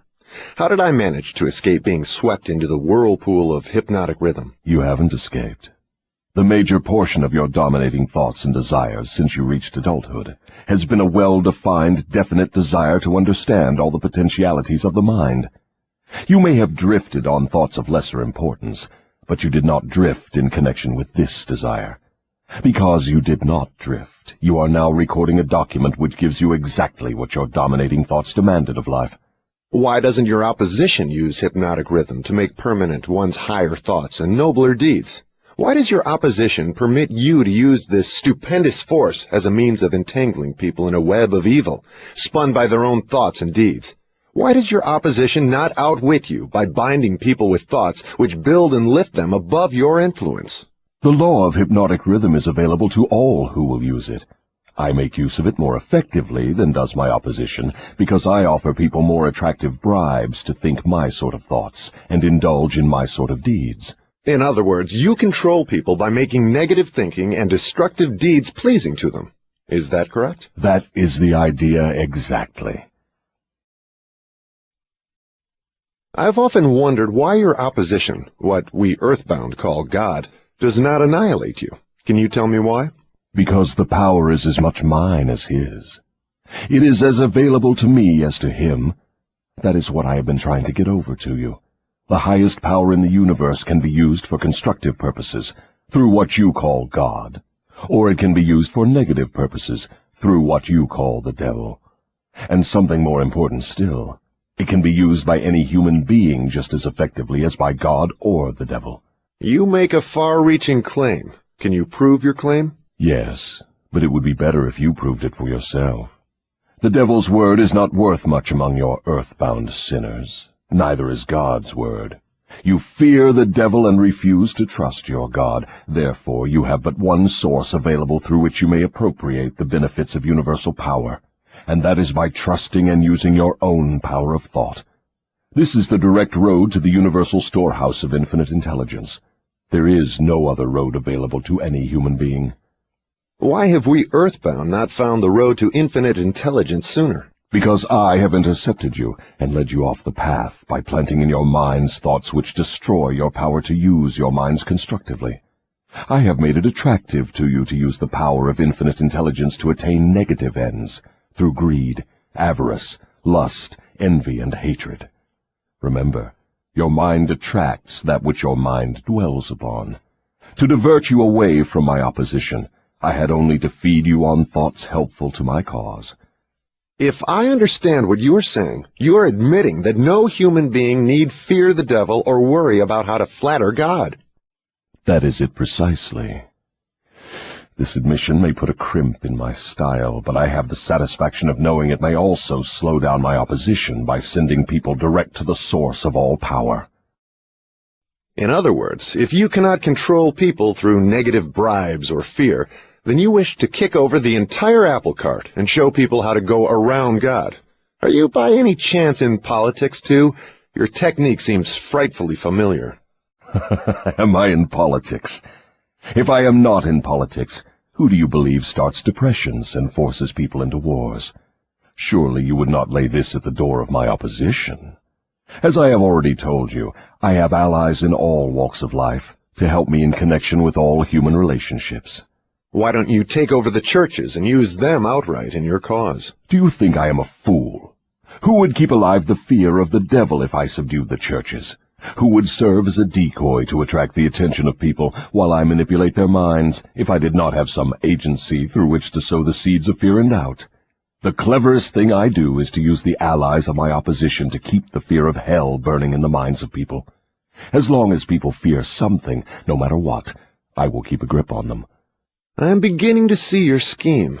You use the churches to plant the seed of fear and uncertainty and indefiniteness in the minds of people. These negative states of mind cause people to form the habit of drifting. This habit crystallizes into permanency through the law of hypnotic rhythm. Then the victim is helpless to help himself. Is that right? Hypnotic rhythm, then, is something to be watched and respected. A better way of stating the truth is that hypnotic rhythm is something to be studied, understood, and voluntarily applied to attain definite desired ends. If the force of hypnotic rhythm is not voluntarily applied to attain definite ends, may it be a great danger? Yes, and for the reason that it operates automatically. If it is not consciously applied to attain a desired end, it can, and it will, operate to attain undesired ends. Take the simple illustration of climate, for example. Anyone can see and understand that nature forces every living thing and every element of matter to adjust itself to her climates. In the tropics, she creates trees which bear fruit and reproduce themselves. She forces the trees to adjust themselves to her scorching sun. She forces them to put out leaves suitable for protection against the rays of the sun. These same trees could not survive if removed to the Arctic regions, where nature has established an entirely different climate. In the colder climate, she creates trees which are adjusted to survive and to reproduce themselves, but they could not survive if transplanted in the tropical regions. In the same manner, nature clothes her animals, giving to those in each different climate a covering suited to their comfort and survival in that climate. In a similar manner, nature forces upon the minds of men the influences of their environment, which are stronger than the individual's own thoughts. Children are forced to take on the nature of all influences of those around them, unless their own thoughts are stronger than the influences. Nature sets up a definite rhythm for every environment, and everything within the range of that rhythm is forced to conform to it. Man alone has the power to establish his own rhythm of thought, providing he exercises this privilege before hypnotic rhythm has forced upon him the influences of his environment. Every home, every place of business, every town and village, and every street and community center has its own definite, discernible rhythm. If you wish to know what a difference there is in the rhythms of streets, take a walk up Fifth Avenue in New York, and then down a street in the slums. All forms of rhythm become permanent with time. Does each individual have his own rhythm of thought? Yes, that is precisely the major difference between individuals. The person who thinks in terms of power, success, opulence, sets up a rhythm which attracts these desirable possessions. The person who thinks in terms of misery, failure, defeat, discouragement, and poverty attracts these undesirable influences. This explains why both success and failure are the result of habit. Habit establishes one's rhythm of thought, and that rhythm attracts the object of one's dominating thoughts. Hypnotic rhythm is something resembling a magnet which attracts things for which it has a magnetic affinity. Is that correct? Yes, that is correct. That is why the poverty-stricken herd themselves into the same communities. It explains that old saying, misery loves company. It also explains why people who begin to succeed in any undertaking find that success multiplies with less effort as time goes on. All successful people use hypnotic rhythm, either consciously or unconsciously, by expecting and demanding success. The demand becomes a habit, hypnotic rhythm takes over the habit, and the law of harmonious attraction translates it into its physical equivalent. In other words, if I know what I want from life, demand it, and back my demand by a willingness to pay life's price for what I want, and refuse to accept any substitutes, the law of hypnotic rhythm takes over my desire and helps, by natural and logical means, to transmute it into its physical counterpart. Is that true? That describes the way the law works. Science has established irrefutable evidence that people are what they are because of heredity and environment. They bring over with them at birth a combination of all the physical qualities of all their numberless ancestors. After they arrive here, they reach the age of self-consciousness, and from there on, they shape their own personalities and more or less fix their own earthly destinations as the result of the environmental influences to which they are subjected, especially the influences which control them during early childhood. These two facts have been so well established, there's no room for any intelligent person to question them. How can hypnotic rhythm change the nature of a physical body, which is a combination of thousands of ancestors who have lived and died before one is born? How can hypnotic rhythm change the influence of one's environment? People who are born in poverty and ignorance have a strong tendency to remain poverty-stricken and ignorant all through life. What, if anything, can hypnotic rhythm do about this? Hypnotic rhythm cannot change the nature of the physical body one inherits at birth, but it can and it does modify change, control and make permanent one's environmental influences. If I understand what you mean, a human being is forced by nature to take on and become a part of the environment he chooses, or the environment that may be forced upon him? That is correct. But there are ways and means by which an individual may resist the influences of an environment he does not wish to accept, and also a method of procedure by which one may reverse the application of hypnotic rhythm from negative to positive ends. Do you mean that there is a definite method by which hypnotic rhythm can be made to serve instead of destroy one? I mean just that. Tell me how this astounding end may be attained. For my description to be of any practical value, it will be necessarily lengthy, because it will have to cover 7 principles of psychology which must be understood and applied by all who use hypnotic rhythm to aid them in forcing life to yield that which they want. Then break your description into 7 parts, each giving a detailed analysis of one of the 7 principles with simple instructions for its practical application. Your Majesty will now proceed to unfold the secrets of the 7 principles through which human beings may force life to provide them with spiritual, mental, and physical freedom. Do not be sparing in your description of these principles. I want a complete illustration of how the principles may be used by anyone who chooses to use them. Tell us all you know about the principle of definiteness of purpose.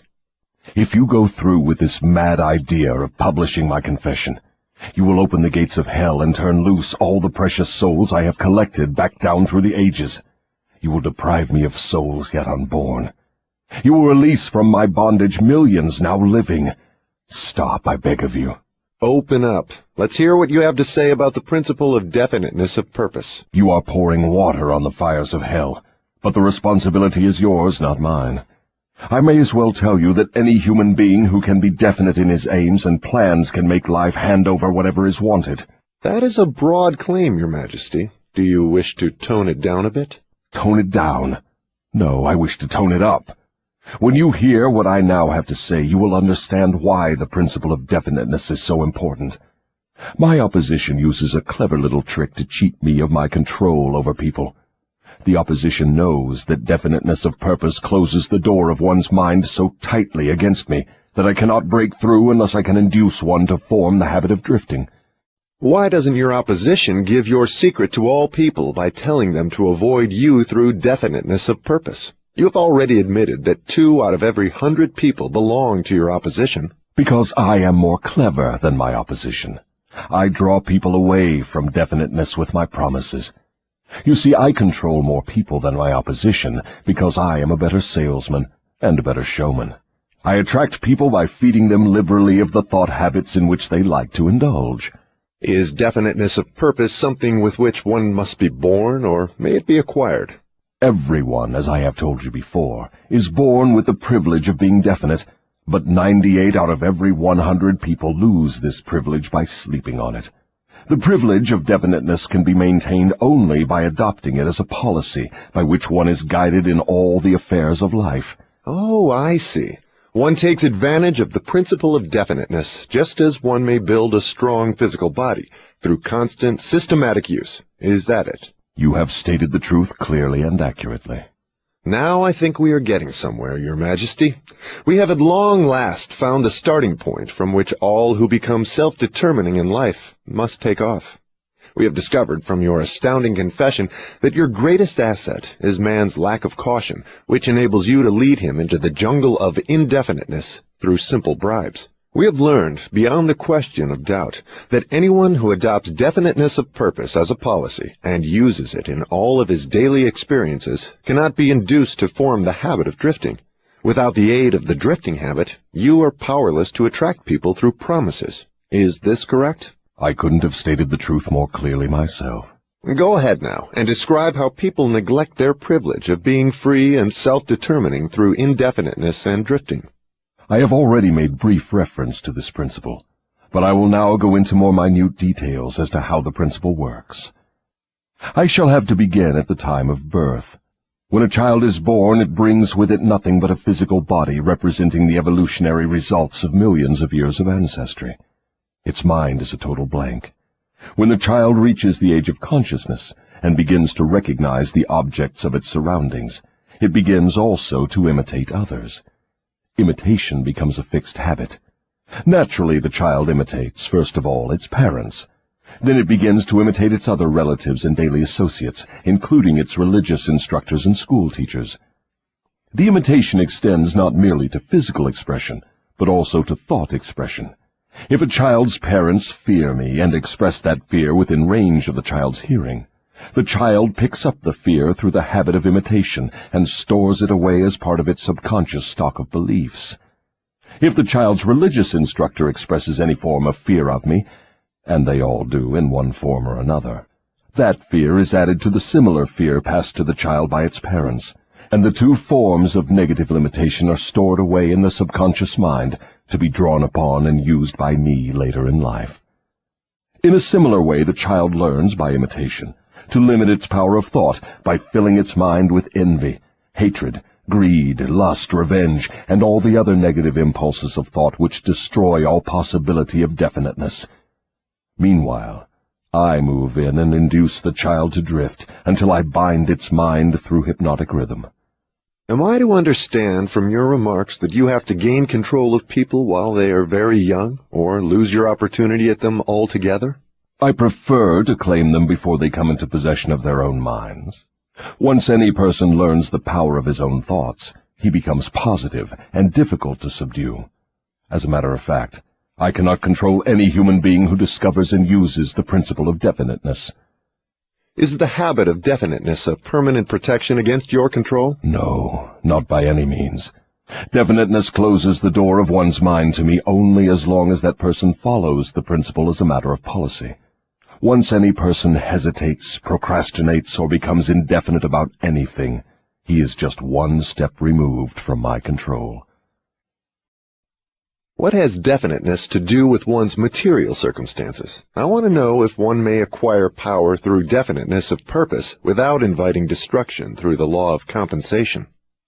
Your question limits my illustrations because there are so few people in the world who understand, and there have been so few in the past who understood, how to use definiteness of purpose without attracting to themselves the negative application of the law of compensation.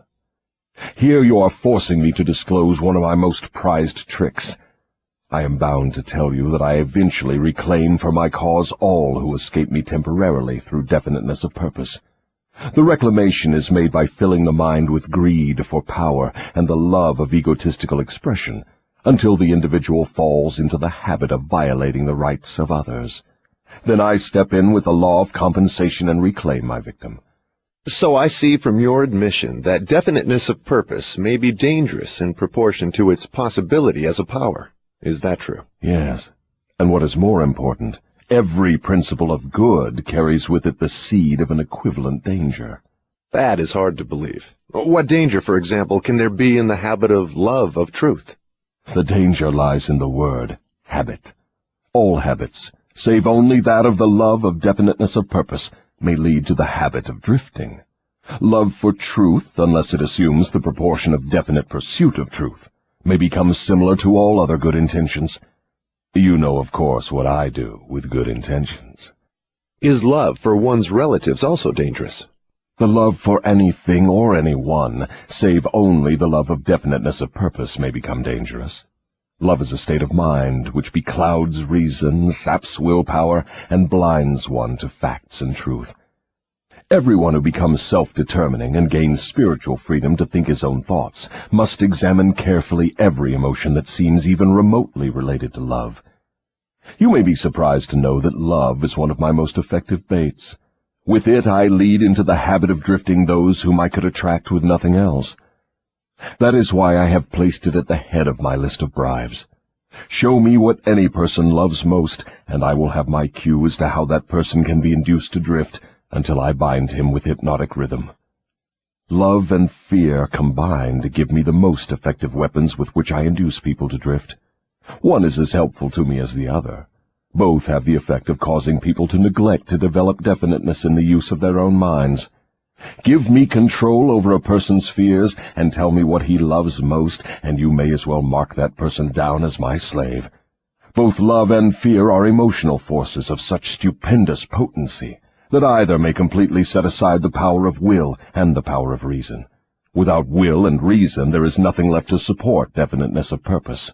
But, Your Majesty, life would not be worth living if people never felt the emotion of love. Ah, you are right as far as your reasoning goes, but you neglected to add that love should be under one's definite control at all times. Of course, love is a desirable state of mind, but it also is a palliative which may be used to limit or destroy reason and willpower, both of which rate above love in importance to human beings who want freedom and self-determination.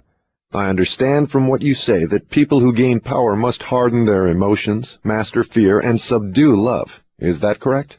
People who gain and maintain power must become definite in all their thoughts and all their deeds. If that is what you call hard, then they must become hard. Let us look into the sources of advantage of definiteness in the everyday affairs of life. Which is more apt to succeed, a weak plan applied with definiteness, or a sound, strong plan indefinitely applied? Weak plans have a way of becoming strong if definitely applied. You mean that any plan definitely put into continuous action in pursuit of a definite purpose may be successful, even if it is not the best plan? Yes, I mean just that. Definiteness of purpose plus definiteness of plan by which the purpose is to be achieved generally succeeds, no matter how weak the plan may be. The major difference between a sound and an unsound plan is that the sound plan, if definitely applied, may be carried out more quickly than an unsound plan. In other words, if one cannot be always right, one can and should be always definite. Is that what you were trying to get across to me? That is the idea. People who are definite in both their plans and their purposes never accept temporary defeat as being more than an urge to greater effort. You can see for yourself that this sort of policy is bound to win if it is followed with definiteness. Can a person who moves with definiteness of both plan and purpose be always sure of success? No. The best of plans sometimes misfire. But the person who moves with definiteness recognizes the difference between temporary defeat and failure. When plans fail, he substitutes others, but he does not change his purpose. He perseveres. Eventually he finds a plan that succeeds. Will a plan based upon immoral or unjust ends succeed as quickly as one motivated by a keen sense of justice and morality? Through the operation of the law of compensation, everyone reaps that which he sows. Plans based on unjust or immoral motives may bring temporary success, but enduring success must take into consideration the fourth dimension, time. Time is the enemy of immorality and injustice. It is the friend of justice and morality. Failure to recognize this fact has been responsible for the crime wave among the youths of the world. The youthful, inexperienced mind is apt to mistake temporary success for permanency. The youth often makes the mistake of coveting the temporary gains of immoral, unjust plans, but neglects to look ahead and observe the penalties which follow as definitely as night follows day. This is pretty deep stuff, Your Majesty. Let us get back to the discussion of lighter and more concrete subjects that are likely to interest the majority of people. I'm interested in discussing the things that make people happy and miserable, rich and poor, sick and healthy. In brief, I'm interested in everything that can be used by human beings to make life pay satisfactory dividends in return for the effort that one puts into the business of living.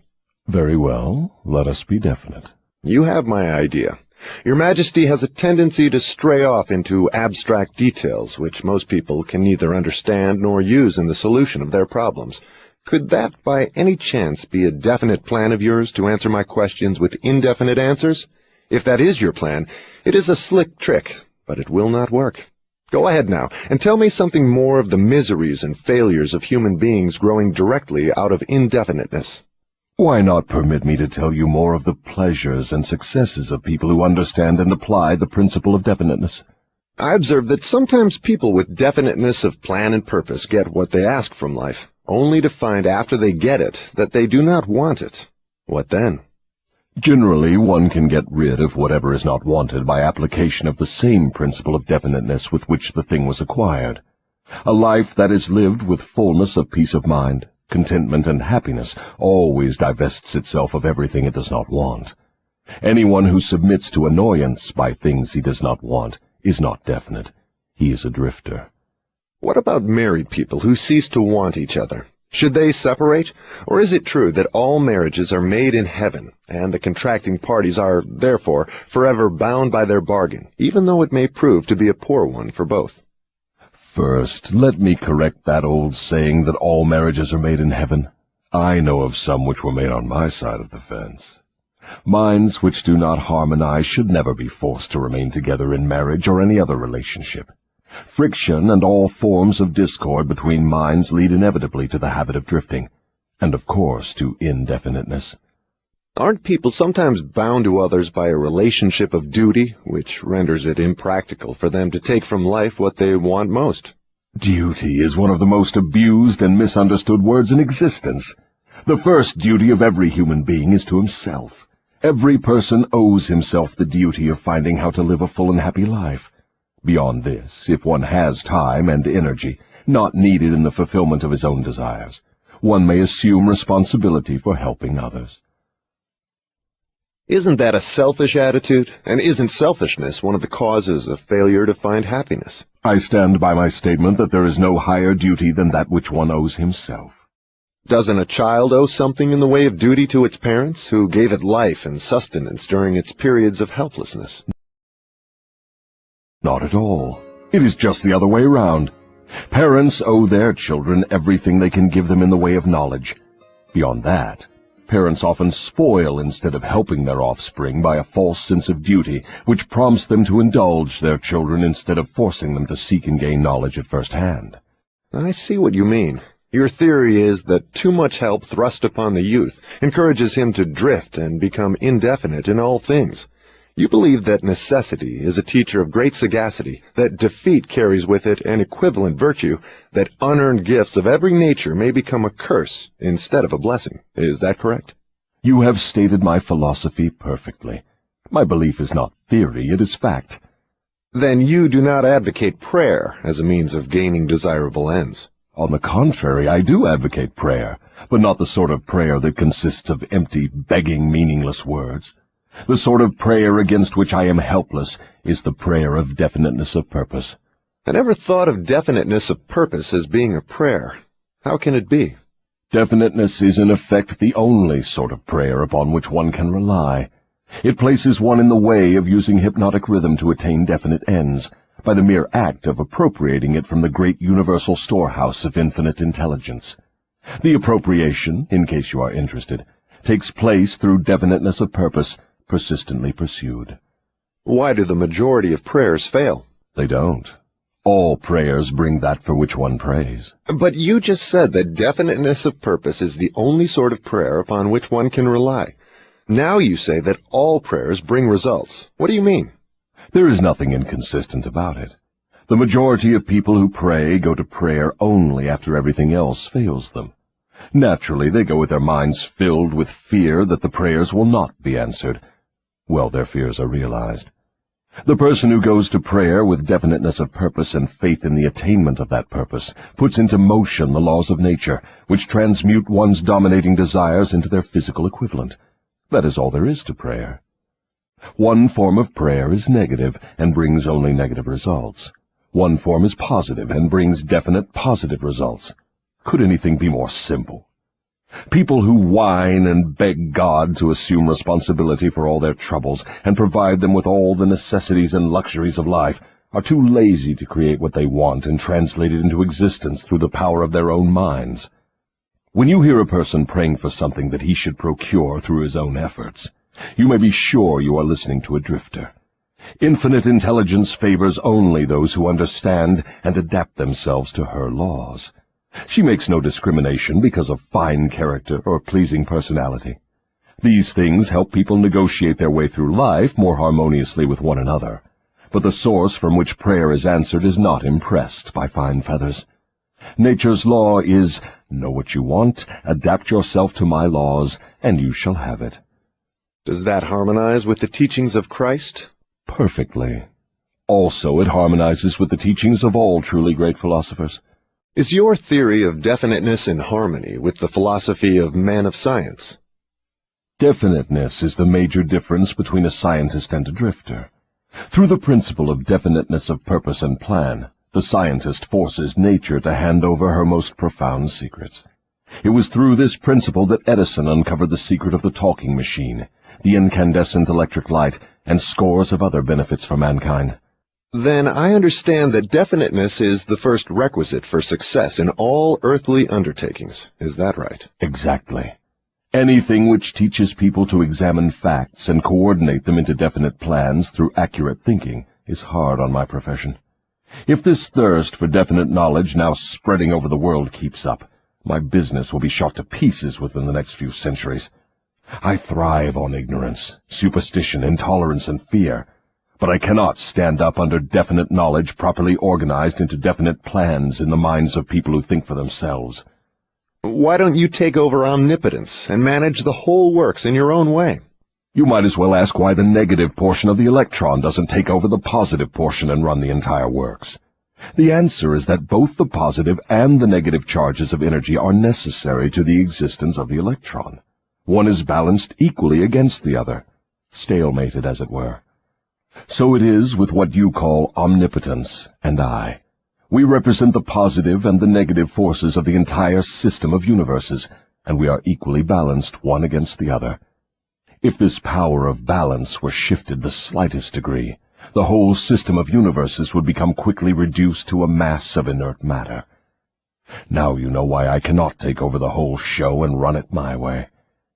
If what you say is true, you have exactly the same power as omnipotence. Is that true? That is correct.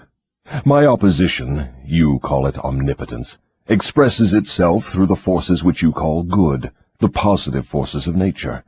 I express myself through the forces you call bad, the negative forces. Both good and bad are coincidental with existence. One is as important as the other. Then the doctrine of predestination is sound. People are born to success or failure, misery or happiness, to be good or bad, and they have nothing to do with this, nor can they modify their natures. Is that your claim? Emphatically not. Every human being has a wide range of choice in both his thoughts and his deeds. Every human being can use his brain for the reception and the expression of positive thoughts, or he can use it for the expression of negative thoughts. His choice in this important matter shapes his entire life. From what you have said, I gather the idea that human beings have more freedom of expression than either you or your opposition. Is that correct? That is true. Omnipotence and I are bound by immutable laws of nature. We cannot express ourselves in any manner not conforming to these laws. Then it is true that man has rights and privileges not available to either omnipotence or the devil. Is that the truth? Yes, that is true. But you might well have added that man is not yet fully awakened to the realization of this potential power. Man still regards himself as something resembling the worms in the dust. when in reality he has more power than all other living things combined. Definiteness of purpose seems to be a panacea for all evils of man. Not that, perhaps, but you may be sure no one ever will become self-determining without it. Why aren't children taught definiteness of purpose in the public schools? For the reason that there is no definite plan or purpose behind any of the school curricula. Children are sent to school to make credits and to learn how to memorize, not to learn what they want of life. What good is a school credit if one cannot convert it into the material and spiritual needs of life? I am only a devil, not an unwinder of riddles. I deduce from all you say that neither the schools nor the churches prepare the youths of the world with a practical working knowledge of their own minds. Is anything of more importance to a human being than an understanding of the forces and circumstances which influence his own mind? The only thing of enduring value to any human being is a working knowledge of his own mind. The churches do not permit a person to inquire into the possibilities of his own mind, and the schools do not recognize that such a thing as a mind exists.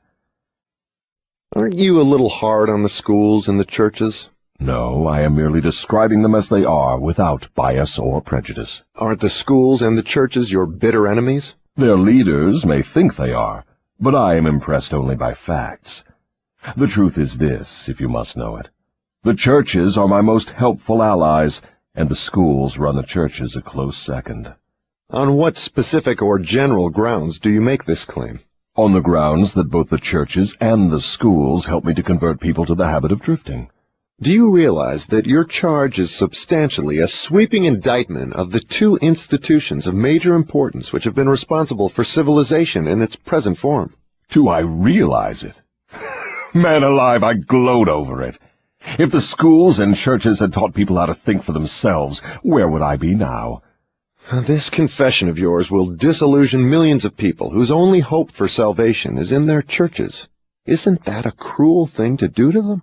Wouldn't most people be better off living in the bliss of ignorance than to know the truth about you? What do you mean by the term salvation? From what are people being saved? The only form of enduring salvation that is worth a green fig to any human being is that which comes from recognition of the power of his own mind. Ignorance and fear are the only enemies from which men need salvation. You seem to hold nothing sacred. You are wrong. I hold sacred the one thing which is my master, the one thing I fear. What is that? The power of independent thought backed by definiteness of purpose. Then you do not have many people to fear. Only 2 out of every 100, to be exact. I control all others. Let's give the churches a rest and get back to the public schools. Your confession has shown clearly that you thrive and perpetuate yourself from one generation to another by the clever trick of taking over the minds of children before they have the chance to learn how to use their minds. I wish to know what is wrong with a public school system that permits the devil to control so many people. I wish to know also what can be done to the established system of teaching that will ensure all children the opportunity to learn, first, that they have minds, and second, how to use those minds to bring spiritual and economic freedom. I am putting the question to you definitely enough, and since you have stressed the importance of definiteness of purpose, I am here and now putting you on notice that your answer to my question must be definite. Wait a moment while I catch my breath. You have given me quite an order. It seems strange that you would come to the devil to learn how to live. I should think you would go to my opposition. Why don't you? Your Majesty, it is you who are on trial here, not I. I want the truth, and I am not particular as to the source from which I get it. There is something radically wrong with the system of education that has given us a balance sheet with life that shows us hopelessly in the red and groping for the road to self-determination as if we were so many animals lost in the jungle. I want to know 2 things about this system. First, what is the major weakness of the system? Second, how can this weakness be eliminated? The floor is yours again. Please, stick to the question and stop trying to decoy me into the discussion of deep abstract subjects. That's definite, is it not? You leave me no choice but that of direct answer. To begin with, the public school system approaches the subject of education from the wrong angle. The school system endeavors to teach children to memorize facts, instead of teaching them how to use their own minds. Is that all that is wrong with the system? Oh no, that is only the beginning. Another major weakness of the school system is that it does not establish in the minds of children either the importance of definiteness of purpose, or make any attempt to teach youths how to be definite about anything. The major object of all schooling is to force the students to cram their memories with facts, instead of teaching them how to organize and make practical use of facts. This cramming system centers the attention of students on the accumulation of credits, but overlooks the important question of how to use knowledge in the practical affairs of life. This system turns out graduates whose names are inscribed upon parchment certificates, but whose minds are empty of self-determination. The school system got off to a bad start at the beginning. The schools began as institutions of higher learning, operated entirely for the select few whose wealth and family entitled them to education. Thus, the entire school system was evolved by beginning at the top and working back down to the bottom. It is no wonder the system neglects to teach children the importance of definiteness of purpose, when the system itself has literally evolved through indefiniteness. What would correct this weakness of the public school system? Let's not complain of the weakness of the system unless we are prepared to offer a practical remedy with which it can be corrected. In other words, while we are discussing the importance of definiteness of plan and purpose, let us take our own medicine and be definite. Why don't you lay off the schools and churches and save yourself plenty of trouble? Don't you know that you are poking your nose into the affairs of the two forces that control the world? Suppose you do show up the schools and the churches as being weak and inadequate for the needs of human beings. What then? With what are you going to replace these two institutions? Stop trying to evade my questions by the old trick of asking a counter-question. I do not propose to replace the schools and churches, but I do propose to find out, if I can, how these organized forces can be modified so that they will serve people instead of keeping them in ignorance. Go ahead now and give me a detailed catalog of all the changes in the public school system which would improve it. So you want the entire catalog, do you? Do you want the suggested changes in the order of their importance? Describe the changes needed, just as they come to you. You are forcing me to commit an act of treason against myself. But here it is. Reverse the present system by giving children the privilege of leading in their schoolwork instead of following orthodox rules designed only to impart abstract knowledge. Let instructors serve as students, and let the students serve as instructors. As far as possible, organize all schoolwork into definite methods through which the student can learn by doing, and direct the classwork so that every student engages in some form of practical labor connected with the daily problems of life. Ideas are the beginning of all human achievement. Teach all students how to recognize practical ideas that may be of benefit in helping them acquire whatever they demand of life. Teach the students how to budget and use time. And above all, teach the truth that time is the greatest asset available to human beings, and the cheapest. Teach the student the basic motives by which all people are influenced, and show how to use these motives in acquiring the necessities and the luxuries of life. Teach children what to eat, how much to eat, and what is the relationship between proper eating and sound health. Teach children the true nature and function of the emotion of sex. And above all, teach them that it can be transmuted into a driving force capable of lifting one to great heights of achievement. Teach children to be definite in all things, beginning with the choice of a definite major purpose in life. Teach children the nature of and possibilities for good and evil in the principle of habit, using as illustrations with which to dramatize the subject the everyday experiences of children and adults. Teach children how habits become fixed through the laws of hypnotic rhythm, and influence them to adopt, while in the lower grades, habits that will lead to independent thought. Teach children the difference between temporary defeat and failure, and show them how to search for the seed of an equivalent advantage which comes with every circumstance of defeat.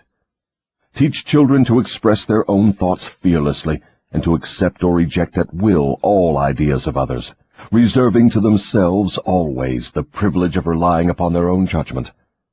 Teach children to reach decisions promptly and to change them, if at all, slowly and with reluctance, and never without a definite reason. Teach children that the human brain is the instrument with which one receives from the great storehouse of nature the energy which is specialized into definite thoughts, that the brain does not think, but serves as an instrument for the interpretation of stimuli which cause thought. Teach children the value of harmony in their own minds, and that this is attainable only through self-control. Teach children the nature and the value of self-control. Teach children that there is a law of increasing returns which can be and should be put into operation as a matter of habit, by rendering always more service and better service than is expected of them. Teach children the true nature of the Golden Rule, and above all show them that through the operation of this principle, everything they do to and for another, they also do to and for themselves. Teach children not to have opinions unless they are formed from facts, or beliefs which may reasonably be accepted as facts. Teach children that cigarettes, liquor, narcotics, and overindulgence in sex destroy the power of will and lead to the habit of drifting. Do not forbid these evils, just explain them. Teach children the danger of believing anything merely because their parents, religious instructors, or someone else says it is so. Teach children to face facts, whether they are pleasant or unpleasant, without resorting to subterfuge or offering alibis. Teach children to encourage the use of their sixth sense, through which ideas present themselves in their minds from unknown sources, and to examine all such ideas carefully. Teach children the full import of the law of compensation as it was interpreted by Ralph Waldo Emerson, and show them how the law works in the small, everyday affairs of life. Teach children that definiteness of purpose, backed by definite plans persistently and continuously applied, is the most efficacious form of prayer available to human beings. Teach children that the space they occupy in the world is measured definitely by the quality and quantity of useful service they render the world.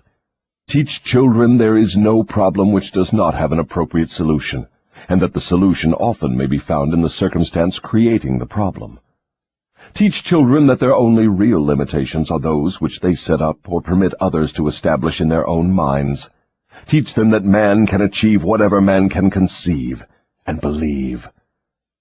Teach children that all schoolhouses and all textbooks are elementary implements which may be helpful in the development of their minds, but that the only school of real value is the great university of life, wherein one has the privilege of learning from experience.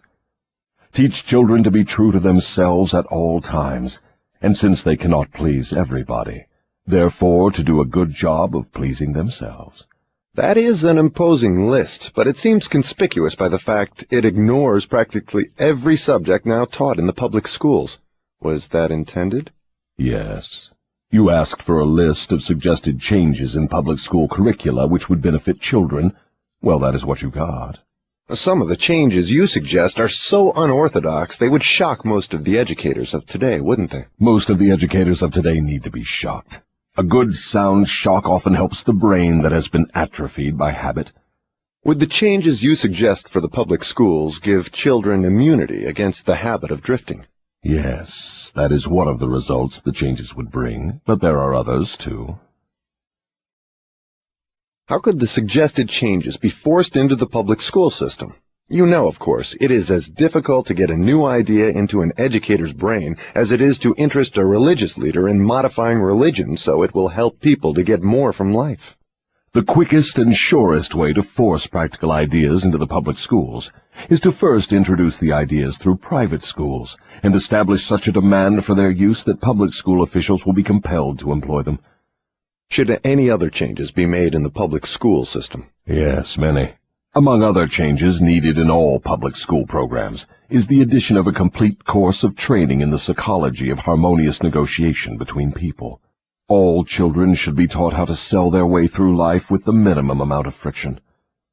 Every public school should teach the principles of individual achievement through which one may attain to a position of financial independence. Classes should be abolished altogether. They should be replaced by the round table or conference system, such as businessmen employ. All students should receive individual instruction and guidance in connection with subjects which cannot be properly taught in groups. Every school should have an auxiliary group of instructors consisting of business and professional people, scientists, artists, engineers, and newspapermen, each of whom would impart to all the students a practical working knowledge of his own profession, business, or occupation. This instruction should be conducted through the conference system, to save the time of the instructors. What you have suggested is, in effect, an auxiliary system of instruction that would give all school children a working knowledge of the practical affairs of life, direct from the original source. Is that the idea? You've stated it correctly. Let us dismiss the public school system and go back to the churches for a moment. All my life, I have heard clergymen preaching against sin and warning sinners to beware and repent so they could be saved, but I've never heard any of them tell me what sin is. Will you give me some light on this subject? Sin is anything one does or thinks which causes one to be unhappy. Human beings who are in sound physical and spiritual health should be at peace with themselves and always happy. Any form of mental or physical misery indicates the presence of sin. Name some of the common forms of sin. It is a sin to overeat, because that leads to ill health and misery. It is a sin to overindulge in sex, because that breaks down one's willpower and leads to the habit of drifting. It is a sin to permit one's mind to be dominated by negative thoughts of envy, greed, fear, hatred, intolerance, vanity, self-pity, or discouragement, because these states of mind lead to the habit of drifting. It is a sin to cheat, lie, and steal, because these habits destroy self-respect, subdue one's conscience, and lead to unhappiness. It is a sin to remain in ignorance, because that leads to poverty and loss of self-reliance.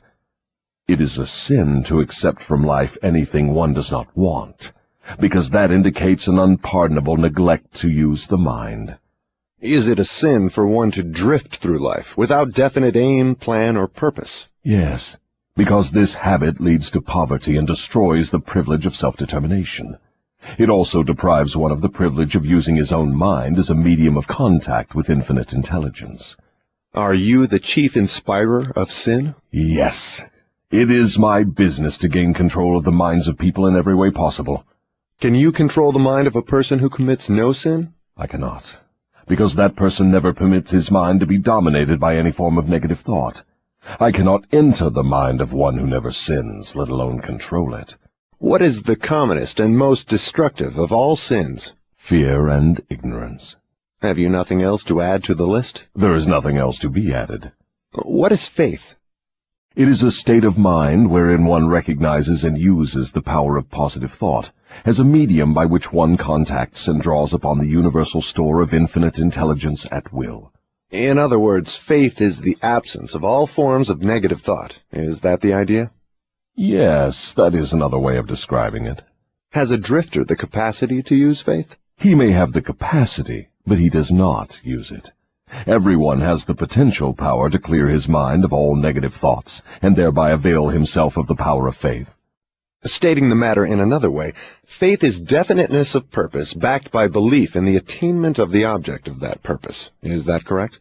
That's the idea exactly. What preparation must one undergo before being able to move with definiteness of purpose at all times? One must gain mastery over self. This is the second of the 7 principles. The person who is not master of himself can never be master of others. Lack of self-mastery is, of itself, the most destructive form of indefiniteness.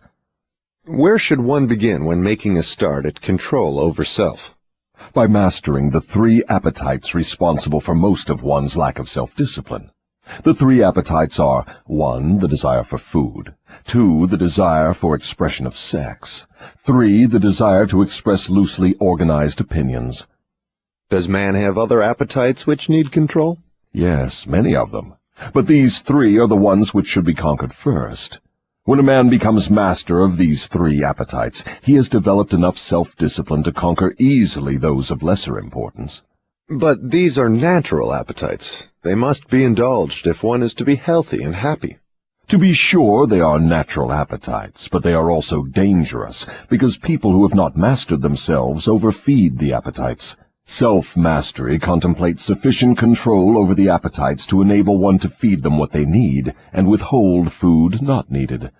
Your viewpoint is both interesting and educational. Describe the details through which I may understand how and under what circumstances people overfeed the appetites.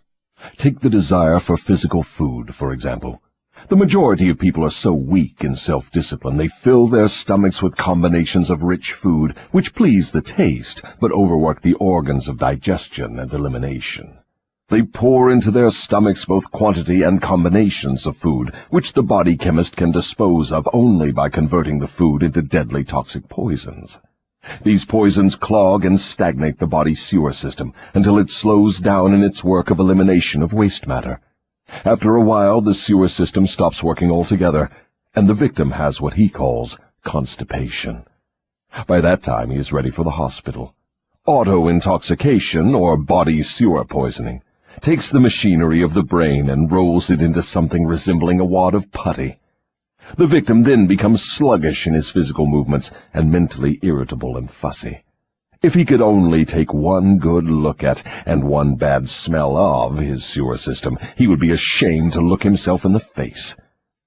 City sewers are not the pleasantest of places when they become overloaded or clogged, but they are clean and sweet compared with the intestinal sewer when it has been overloaded or clogged. This is not a pretty story to be associated with the pleasant and necessary act of eating, but that is where it belongs, because overeating and wrong food combinations are the evils which cause auto-intoxication. People who eat wisely and keep their body sewers clean handicap me, because a clean body sewer generally means a sound body and a brain that functions properly. Imagine, if your imagination can be stretched that far, how any human being could move with definiteness of purpose with his body sewer filled with enough poison to kill 100 people if it were injected into their bloodstream directly. And all this trouble is the result of lack of control over the physical appetite for food. Well, if you wish to be absolutely correct, you should say that improper eating is responsible for the majority of the ills of the body, and practically all headaches. If you want proof of this, select 100 people suffering with headaches and give each of them a thorough washing out of their body sewer systems with a high enema, and observe that no fewer than 95 of the headaches will disappear within a few minutes after the sewers have been cleaned. From all you say about the intestinal tract, I gather the impression that mastery over the physical appetite for food means also mastery over the habit of neglecting to keep the intestines clean. Yes, that is true. It is just as important to eliminate the waste matter of the body and the unused portions of food as it is to take the right amount and the correct combinations of food. I never thought of auto-intoxication as being one of your devices of control over people, and I am utterly shocked to know how many people are victims of this subtle enemy. Let's hear what you have to say of the other two appetites. Well, take the desire for sex expression. Now there is a force with which I master the weak and the strong, the old and the young, the ignorant and the wise. In fact, I master all who neglect to master sex. How can one master the emotion of sex? By the simple process of transmuting that emotion into some form of activity other than copulation. Sex is one of the greatest of all forces which motivate human beings. Because of this fact, it is also one of the most dangerous forces. If humans would control their sex desires and transmute them into a driving force with which to carry on their occupation, that is, if they spent on their work 1/2 the time they dissipate in pursuit of sex, they would never know poverty. Do I understand you to imply there is a relationship between sex and poverty? Yes, where sex is not under definite control. If allowed to run its natural course, sex will quickly lead one into the habit of drifting. Is there any relationship between sex and leadership? Yes. All great leaders in every walk of life are highly sexed, but they follow the habit of controlling their sex desires, switching them into a driving force behind their occupation. Is the habit of overindulgence in sex as dangerous as the habit of taking narcotics or liquor? There is no difference between these habits. Both lead to hypnotic control through the habit of drifting. Why does the world look upon sex as something vulgar? Because of the vulgar abuse people have made of this emotion. It is not sex that is vulgar. It is the individual who neglects or refuses to control and guide it. Do you mean by your statement that one should not indulge the desire for sex? No. I mean that sex, like all other forces available to man, should be understood, mastered, and made to serve man. The desire for sex expression is as natural as the desire for food. The desire can no more be killed than one can entirely stop a river from flowing. If the emotion of sex is shut off from the natural mode of expression, it will break out in some other, less desirable form, just as a river will, if dammed, break through and flow around the dam. The person who has self-discipline understands the emotion of sex, respects it, and learns to control and transmute it into constructive activities. Just what damage is there in overindulgence of sex? The greatest damage is that it depletes the source of man's greatest driving force and wastes, without adequate compensation, man's creative energy. It dissipates energy needed by nature to maintain physical health. Sex is nature's most useful therapeutic force. It depletes the magnetic energy which is the source of an attractive, pleasing personality. It removes the sparkle from one's eyes and sets up discord in the tone of one's voice. It destroys enthusiasm, subdues ambition, and leads inevitably to the habit of drifting on all subjects. I would like for you to answer my question in another way by telling me what beneficial ends the emotion of sex may be made to attain if mastered and transmuted. Controlled sex supplies the magnetic force that attracts people to one another. It is the most important factor of a pleasing personality. It gives quality to the tone of voice, and enables one to convey through the voice any feeling desired. It serves, as nothing else can serve, to give motive power to one's desires. It keeps the nervous system charged with the energy needed to carry on the work of maintaining the body. It sharpens the imagination and enables one to create useful ideas. It gives quickness and definiteness to one's physical and mental movements. It gives one persistence and perseverance in the pursuit of one's major purpose in life. It is a great antidote for all fear. It gives one immunity against discouragement. It helps to master laziness and procrastination. It gives one physical and mental endurance while undergoing any form of opposition or defeat. It gives one the fighting qualities necessary under all circumstances for self-defense. In brief, it makes winners and not quitters. Are those all the advantages you claim for controlled sex energy? No, they are only some of the more important benefits it provides. Perhaps some will believe the greatest of all the virtues of sex is that it is nature's method of perpetuation of all living things. This alone should remove all thought that sex is vulgar. I gather from what you say that the emotion of sex is a virtue, not a fault. It is a virtue when controlled and directed to the attainment of desirable ends. It is a fault when neglected and permitted to lead to acts of lust. Why aren't these truths taught to children by their parents in the public schools? The neglect is due to ignorance of the real nature of sex. It is just as necessary in maintaining health for one to understand and properly use the emotion of sex as it is to keep the body's sewer system clean. Both subjects should be taught in all public schools and all homes where there are children. Wouldn't the majority of parents need instruction on the proper function and use of sex before they could intelligently teach their children? Yes, and so would the public school teachers. What relative position of importance would you give to the need for accurate knowledge on the subject of sex? It is next to the top of the list. There is but one thing of greater importance to human beings. That is accurate thought. Do I understand you to say that knowledge of the true functions of sex and ability to think accurately are the two things of greatest importance to mankind? That is what I intend you to understand.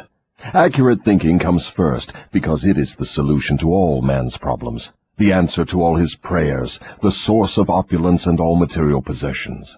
Accurate thinking is aided by properly controlled and directed sex emotion, because sex emotion is the same energy as that with which one thinks.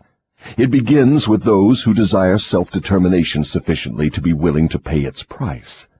No one can be entirely free, spiritually, mentally, physically, and economically, without learning the art of accurate thinking. No one can learn to think accurately without including, as a part of the needed knowledge, information on the control of sex emotion through transmutation. It will be a great surprise to many people to learn there is so close a relationship between thinking and sex emotion. Tell us now about the third appetite, and let's see what it has to do with self-discipline. The habit of expressing loosely organized opinions is one of the most destructive of habits.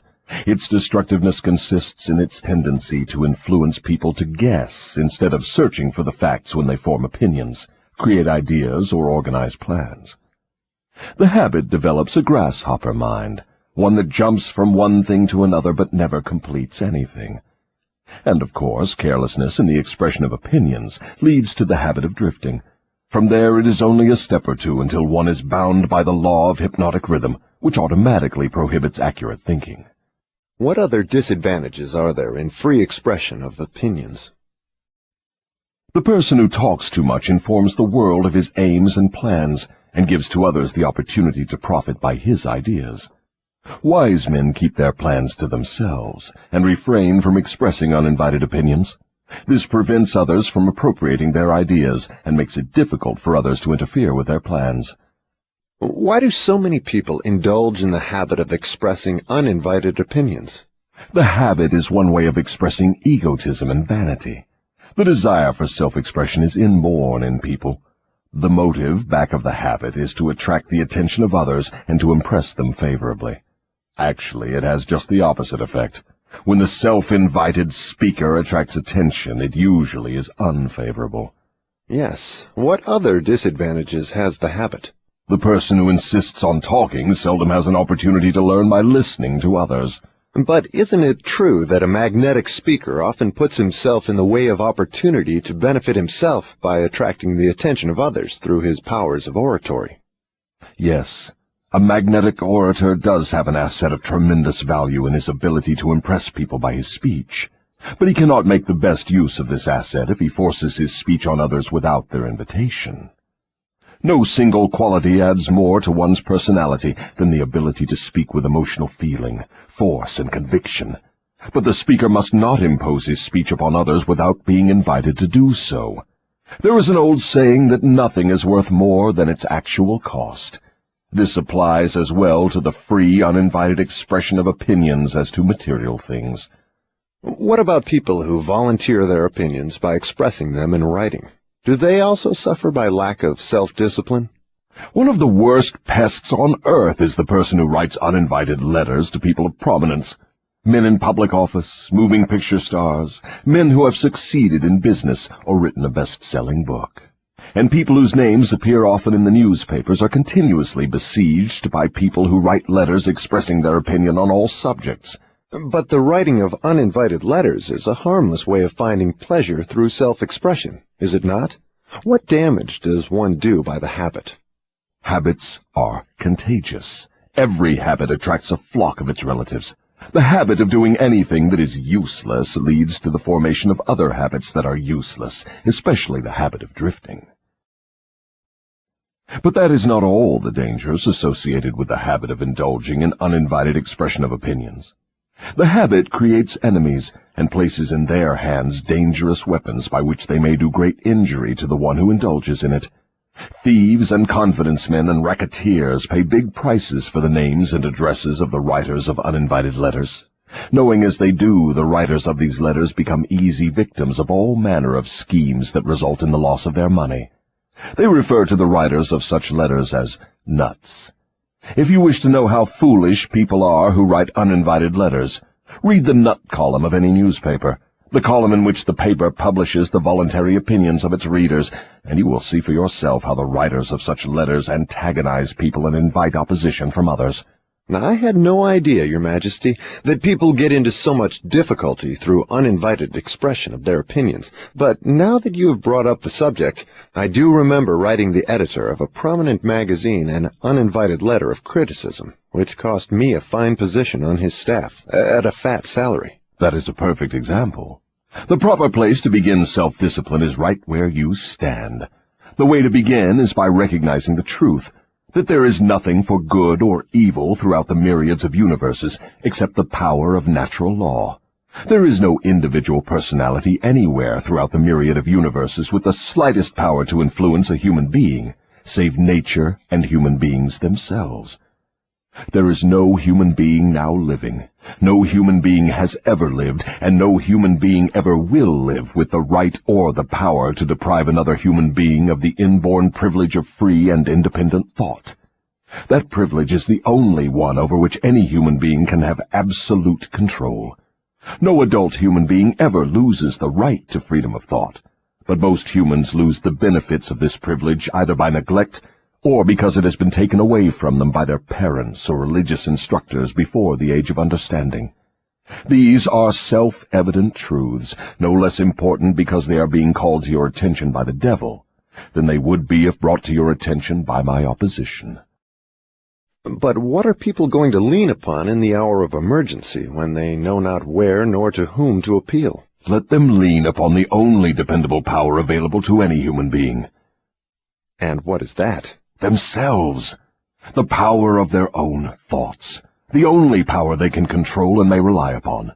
The only power which cannot be perverted, colored, modified, or falsified by their dishonest fellow human beings. All you say seems logical, but why must I come to the devil to discover such profound truths? Let's get back to the 7 principles. You've already disclosed enough information to show clearly that the secret of how to break the power of hypnotic rhythm is wrapped in the 7 principles.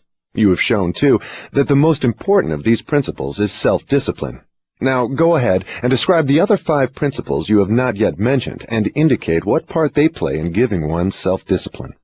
First, let me summarize that part of my confession we have already covered. I have frankly told you that my 2 most effective devices for mastering human beings are the habit of drifting and the law of hypnotic rhythm. I have shown you that drifting is not a natural law, but a man-made habit which leads to man's submission to the law of hypnotic rhythm. The 7 principles are the media by which man may break the hold of hypnotic rhythm and take possession again of his own mind. You see, therefore, the 7 principles are the 7 steps which lead victims of hypnotic rhythm out of the self-made prisons in which they are bound. The 7 principles are the master key that unlocks the door to spiritual, mental, and economic self-determination. Is that true? Yes, that's another way of stating the truth. Is failure ever a benefit to man? Yes. Indeed, learning from adversity is the 3rd of the 7 principles. But few people know that every adversity brings with it the seed of an equivalent advantage. Still fewer people know the difference between temporary defeat and failure. If this knowledge were generally known, I would be deprived of one of my strongest weapons of control over human beings.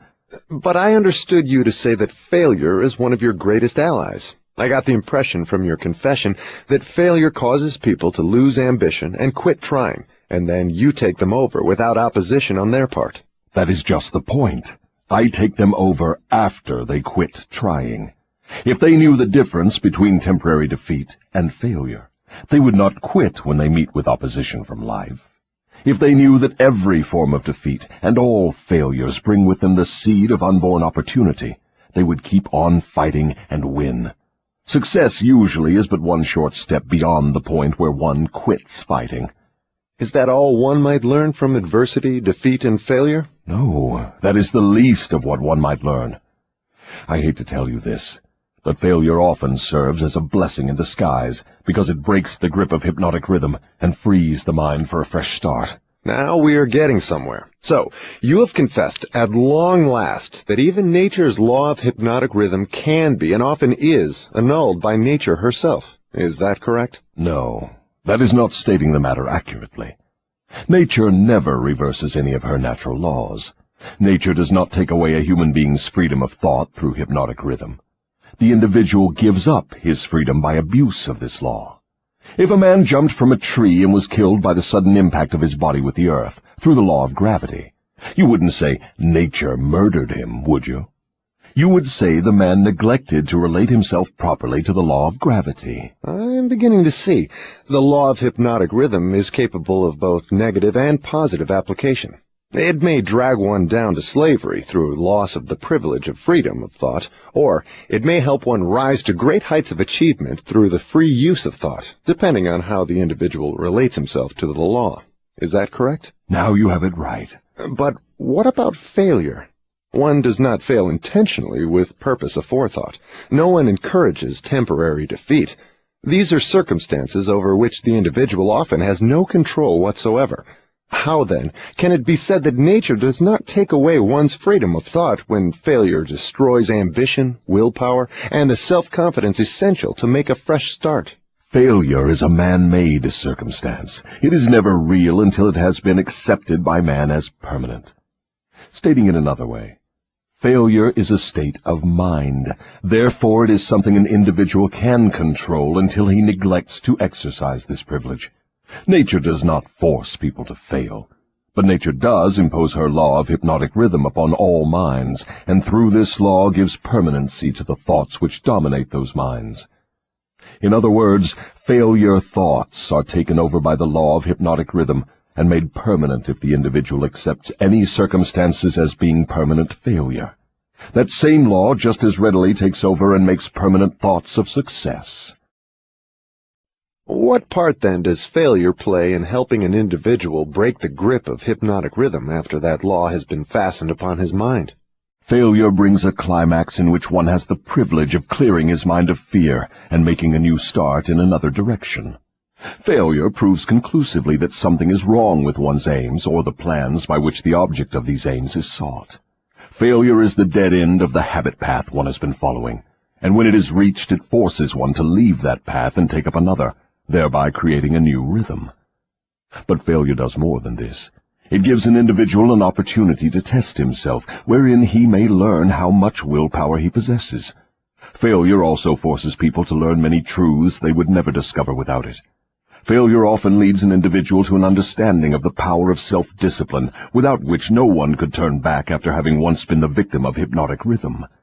Study the lives of all people who achieve outstanding success in any calling, and observe with profit that their success is usually in exact ratio to their experiences of defeat before succeeding. Is this all you have to say of the advantages of failure? No, I have barely begun. If you want the real significance of adversity, failure, defeat, and all other experiences which break up a human being's habits and force him to form new habits, watch nature at her work. Nature uses illness to break the physical rhythm of the body when the cells and organs become improperly related. She uses economic depressions to break the rhythm of mass thought when great numbers of people become improperly related, through business, social, and political activities. And she uses failure to break the rhythm of negative thought when an individual becomes improperly related to himself in his own mind. Observe carefully, and you will see that everywhere in nature there is always at work a natural law which gives eternal change to all matter, all energy, and to the power of thought. The only permanent thing in the universe is change, eternal, inexorable change, through which every atom of matter and every unit of energy has the opportunity to properly relate itself to all other units of matter and energy. And every human being has the opportunity and the privilege of properly relating himself to all other human beings, no matter how many mistakes he makes, or how many times or in what ways he may be defeated. When mass failure overtakes a nation, such as the 1929 World Business Depression, the circumstance is in perfect harmony with nature's plan to break up man's habits and give out fresh opportunities. What you are saying intrigues me. Am I to understand that hypnotic rhythm has something to do with the way people relate themselves to one another? That abstract, elusive thing called character is nothing but a manifestation of the law of hypnotic rhythm. Therefore, when speaking of one's character, it would be proper to say his thought habits have been crystallized into a positive or a negative personality. Through hypnotic rhythm, one is good or bad because of the knitting together of his thoughts and deeds through hypnotic rhythm. One is bound by poverty or blessed with abundance because his aims, plans, and desires, or lack of them, have been made permanent and real by hypnotic rhythm. Is that all you have to say of the connection between hypnotic rhythm and human relationships? No, I have just begun. Remember, while I am talking, I am speaking of the influence of hypnotic rhythm in connection with all human relationships. Men who succeed in business do so entirely because of the way they relate themselves to their associates and to others outside of the business. Professional men who succeed do so largely because of the manner in which they relate themselves to their clients. It is much more important for the lawyer to know people and to know the laws of nature than it is to know the law. And the doctor is a failure before he starts unless he knows how to relate himself to his patients so as to establish their faith in him. Marriage succeeds or fails entirely because of the manner in which the participants relate themselves to one another. Proper relationship in marriage begins with a proper motive for the marriage. Most marriages do not bring happiness because the contracting parties neither understand, nor attempt to understand, the law of hypnotic rhythm, through the operation of which every word they speak, every act in which they engage, and every motive by which they are inspired to deal with each other, is picked up and woven into a web that entangles them in controversial misery, or gives to them the wings of freedom through which they soar above all forms of unhappiness. Every newly made acquaintanceship between people ripens into friendship and then into spiritual harmony, sometimes called love, or plants a germ of suspicion and doubt which evolves and grows into open rebellion, according to the way in which the participants in the acquaintanceship relate themselves to one another. Hypnotic rhythm picks up the dominating motives, aims, purposes, and feelings of the contacting minds, and weaves these into some degree of faith or fear, love or hatred. After the pattern has taken definite shape, as it does with time, it is forced upon the contacting minds and made a part thereof. In this silent way does nature make permanent the dominating factors of every human relationship. In every human relationship, the evil motives and the evil deeds of the contacting individuals are coordinated and consolidated into definite form and subtly woven into that all-important human trait known as character.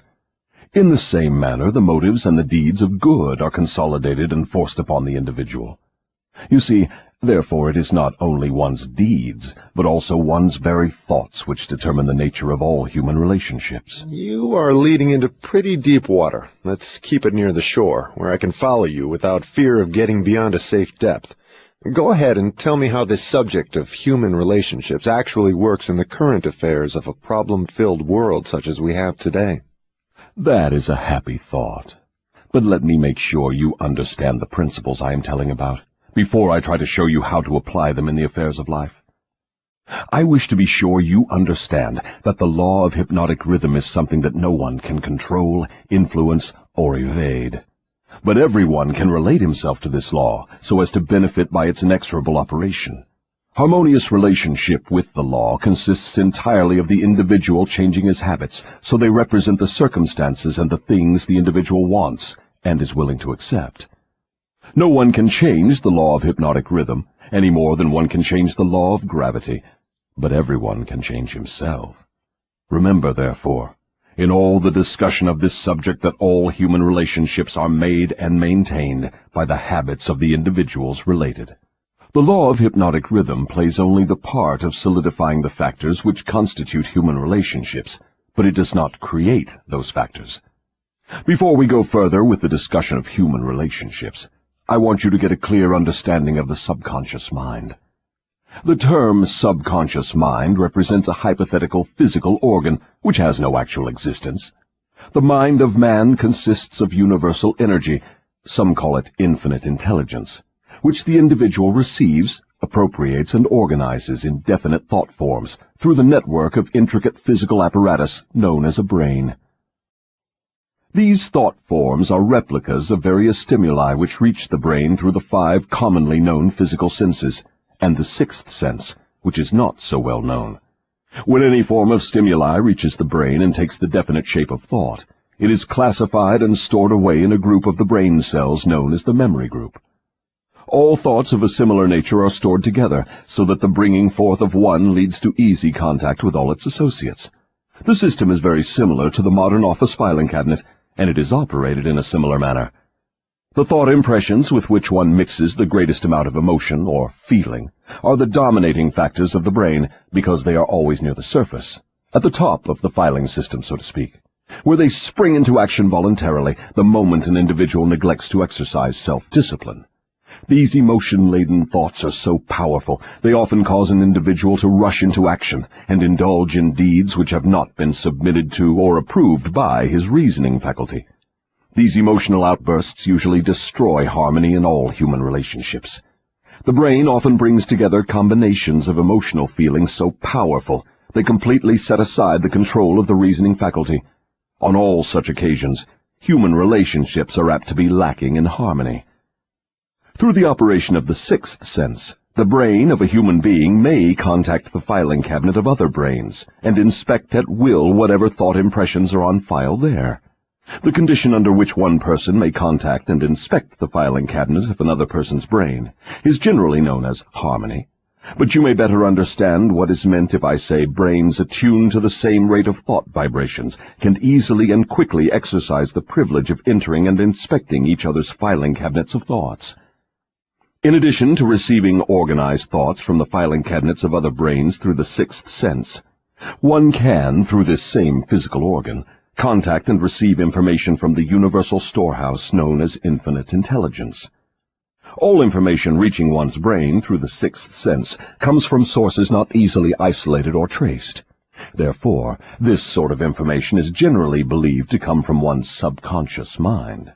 The sixth sense is the organ of the brain through which one receives all information, all knowledge, all thought impressions which do not come through one or more of the 5 physical senses. Now that you understand how the mind operates, you will more easily understand how and why people come to grief through improper human relationships. You will also understand how human relationship may be made to yield riches in their highest form, riches in material, mental, and spiritual estates. Moreover, you will understand there can never be happiness except through understanding and application of the right principles of human relationships.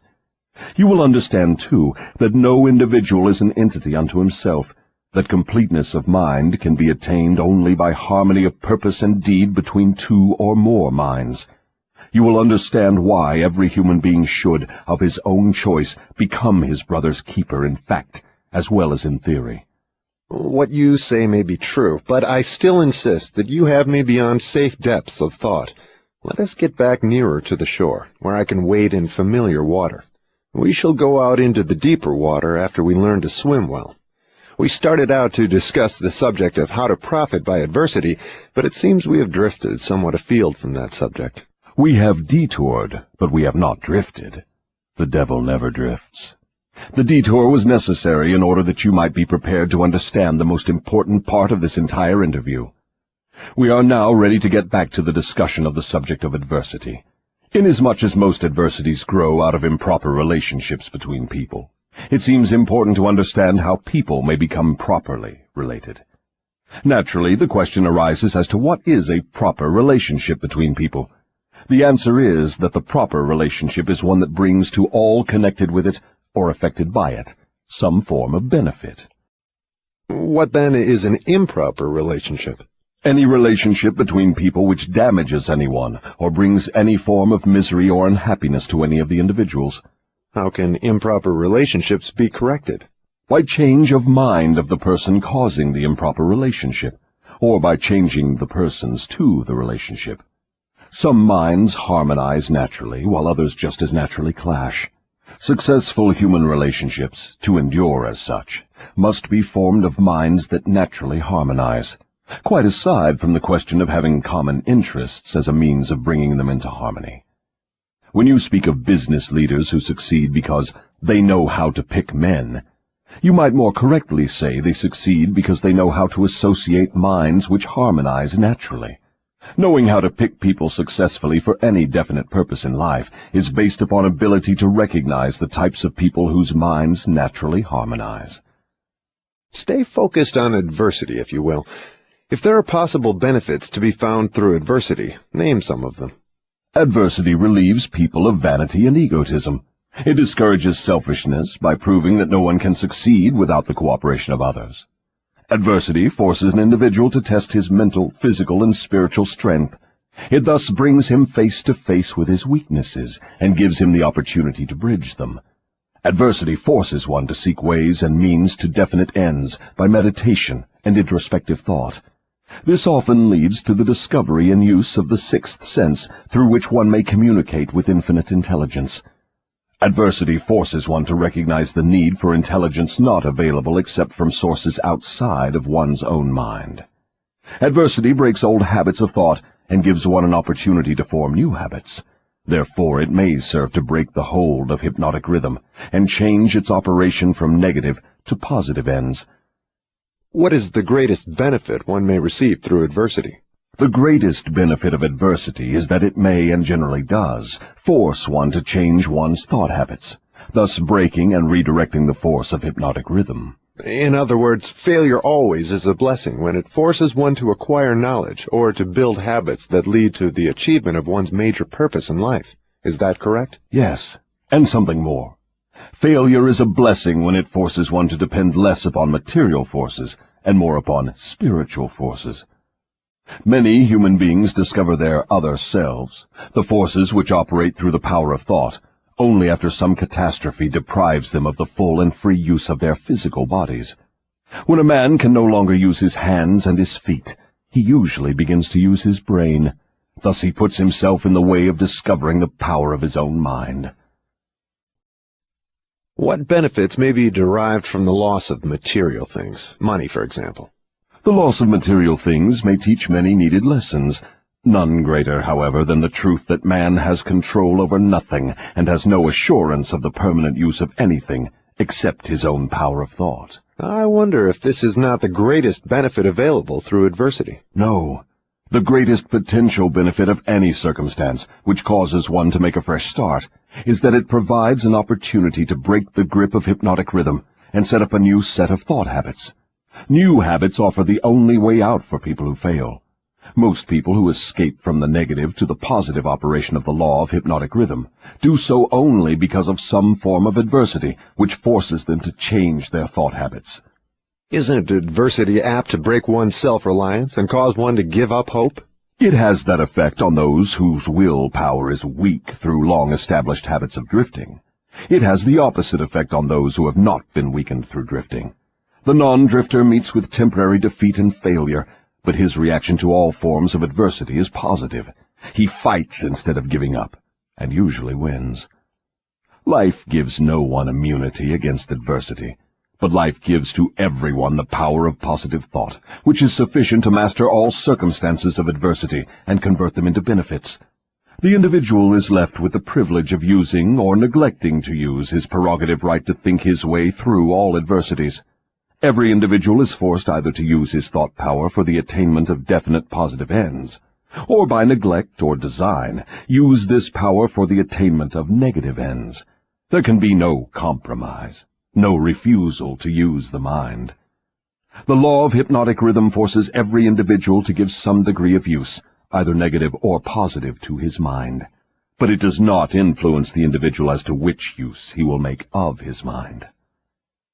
Am I to understand from what you say that every adversity is a blessing? No, I did not say that. I said there is the seed of an equivalent advantage in every adversity. I did not say there was the full-blown flower of advantage, just the seed. Usually the seed consists of some form of knowledge, some idea or plan, or some opportunity which would not have been available except through the change of thought habits forced by the adversity. Are those all the benefits available to human beings through failure? No. Failure is used by nature as a common language in which she chastises people when they neglect to adapt themselves to her laws. For example, the World War was man-made and destructive. Nature planted in the circumstances of the war the seed of an equivalent reprimand in the form of a world depression. The depression was inevitable and inescapable. It followed the war as naturally as day follows night, and by the operation of the selfsame law, the law of hypnotic rhythm. Am I to understand that the law of hypnotic rhythm is the same as that which Ralph Waldo Emerson called the law of compensation? The law of hypnotic rhythm is the law of compensation. It is the power with which nature balances negative and positive forces throughout the universes, in all forms of energy, in all forms of matter, and in all human relationships. Does the law of hypnotic rhythm operate quickly in all instances? For example, does this law immediately bless one with the benefits of positive application of thoughts, or curse one immediately with the results of negative thoughts? The law operates definitely, but not always swiftly. Both the benefits and the penalties incurred through the law by individuals may be harvested by others, either before or after their death. Observe how this law works, by forcing upon one generation of people the effects of both the sins and the virtues of preceding generations. In the operation of all of nature's laws, the fourth dimension, time, is an inexorable factor. The length of time consumed by nature in the relation of effects to their causes depends in every instance on the circumstances at hand. Nature grows a pumpkin in 3 months. A good-sized oak tree requires 100 years. She converts a hen's egg into a chicken in 4 weeks, but she requires 9 months to convert the egg of a human being into an individual. I now have a better understanding of the potentialities of adversity and failure. You may go ahead now with your description of the next of the 7 principles. What is your next principle? The next principle is environmental influence. Go ahead and describe the working principle of environmental influences as a determining factor in human destinies. Environment consists of all the mental, spiritual, and physical forces which affect and influence human beings. What connection, if any, is there between environmental influences and hypnotic rhythm? Hypnotic rhythm solidifies and makes permanent the thought habits of human beings. Thought habits are stimulated by environmental influences. In other words, the material on which thoughts are fed comes from one's environment. Thought habits are made permanent by hypnotic rhythm. What is the most important part of one's environment, the part which determines, more than all others, whether an individual makes positive or negative use of his mind? The most important part of one's environment is that created by his association with others.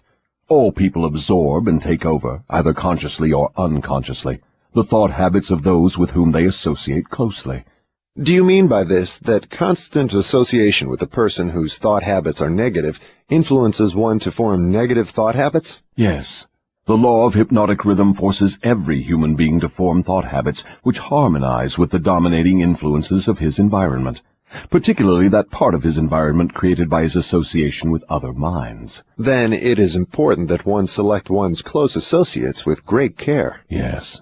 One's intimate associates should be chosen with as much care as one chooses the food with which he feeds his body, with the object always of associating with people whose dominating thoughts are positive, friendly, and harmonious.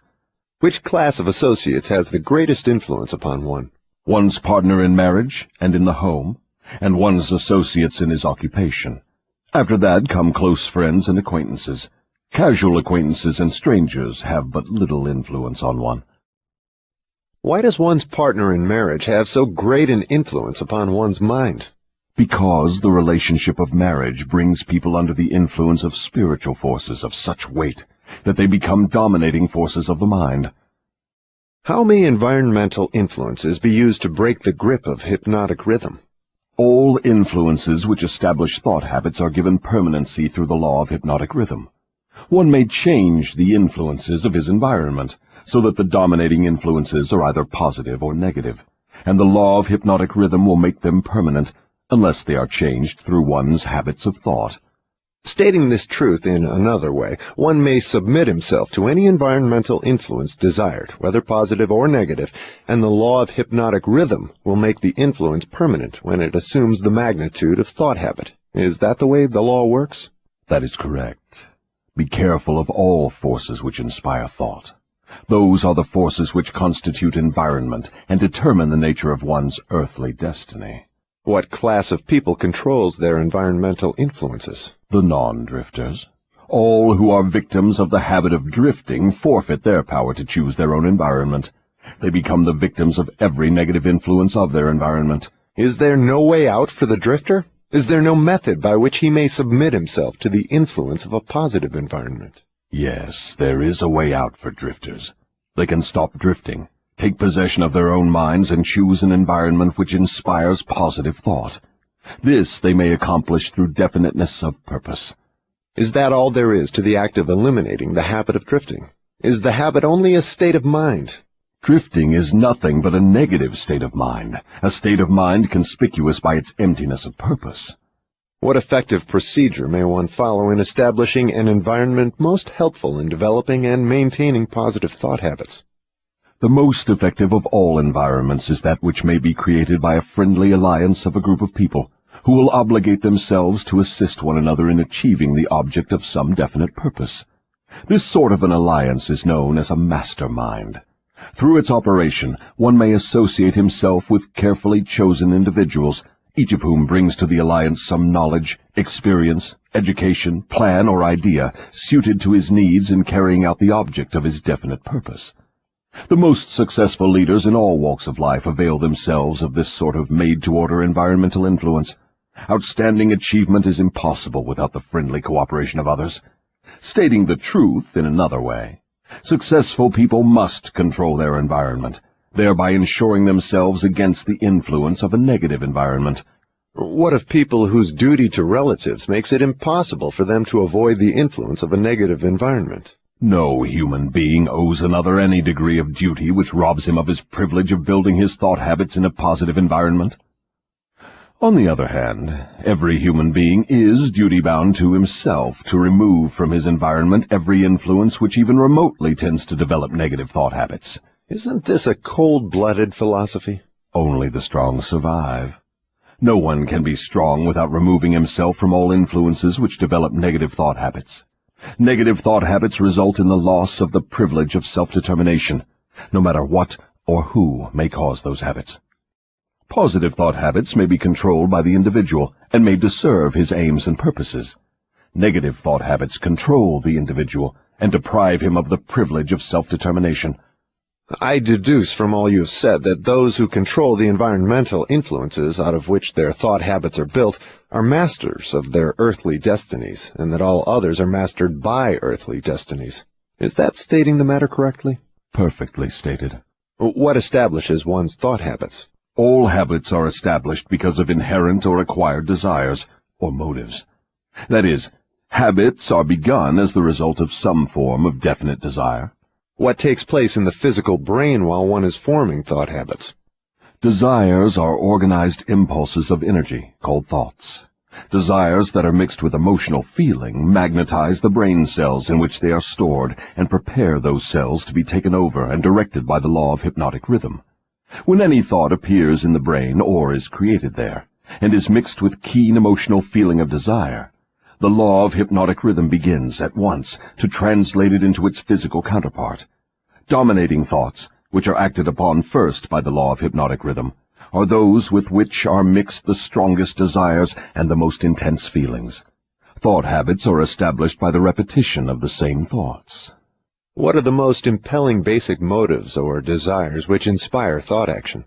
The 10 most common motives, those which inspire most of one's physical action, are these: the desire for sex expression and love, the desire for physical food, the desire for spiritual, mental, and physical self-expression, the desire for perpetuation of life after death, the desire for power over others, the desire for material wealth, the desire for knowledge, the desire to imitate others, the desire to excel others, the 7 basic fears. These are the dominating motives which inspire the majority of all human endeavors. What about the negative desires, such as greed, envy, avarice, jealousy, anger? Are these not expressed more often than any of the positive desires? All negative desires are nothing but frustrations of positive desires. They are inspired by some form of defeat, failure, or neglect by human beings to adapt themselves to nature's laws in a positive way. That's a new slant on the subject of negative thoughts. If I correctly understand what you have said, all negative thoughts are inspired by one's neglect or failure to adapt oneself harmoniously to nature's laws. Is that correct? That is exactly correct. Nature will not tolerate idleness or vacuums of any sort. All space must be and is filled with something. Everything in existence, of both a physical and a spiritual nature, must be and is constantly in motion. The human brain is no exception. It was created to receive, organize, specialize, and express the power of thought. When the individual does not use the brain for the expression of positive, creative thoughts, nature fills the vacuum by forcing the brain to act upon negative thoughts. There can be no idleness in the brain. Understand this principle, and you will come into a new and important understanding of the part environmental influences take in the lives of human beings. You will better understand also how the law of hypnotic rhythm operates, it being the law which keeps everything and everyone constantly moving through some form of expression of either negative or positive principles. Nature is not interested in morals as such. She is not interested in right and wrong. She is not interested in justice and injustice.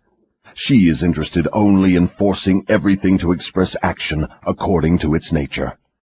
That is an enlightening interpretation of nature's ways. To whom may I turn for corroboration of your claims? To men of science, to the philosophers, to all accurate thinkers.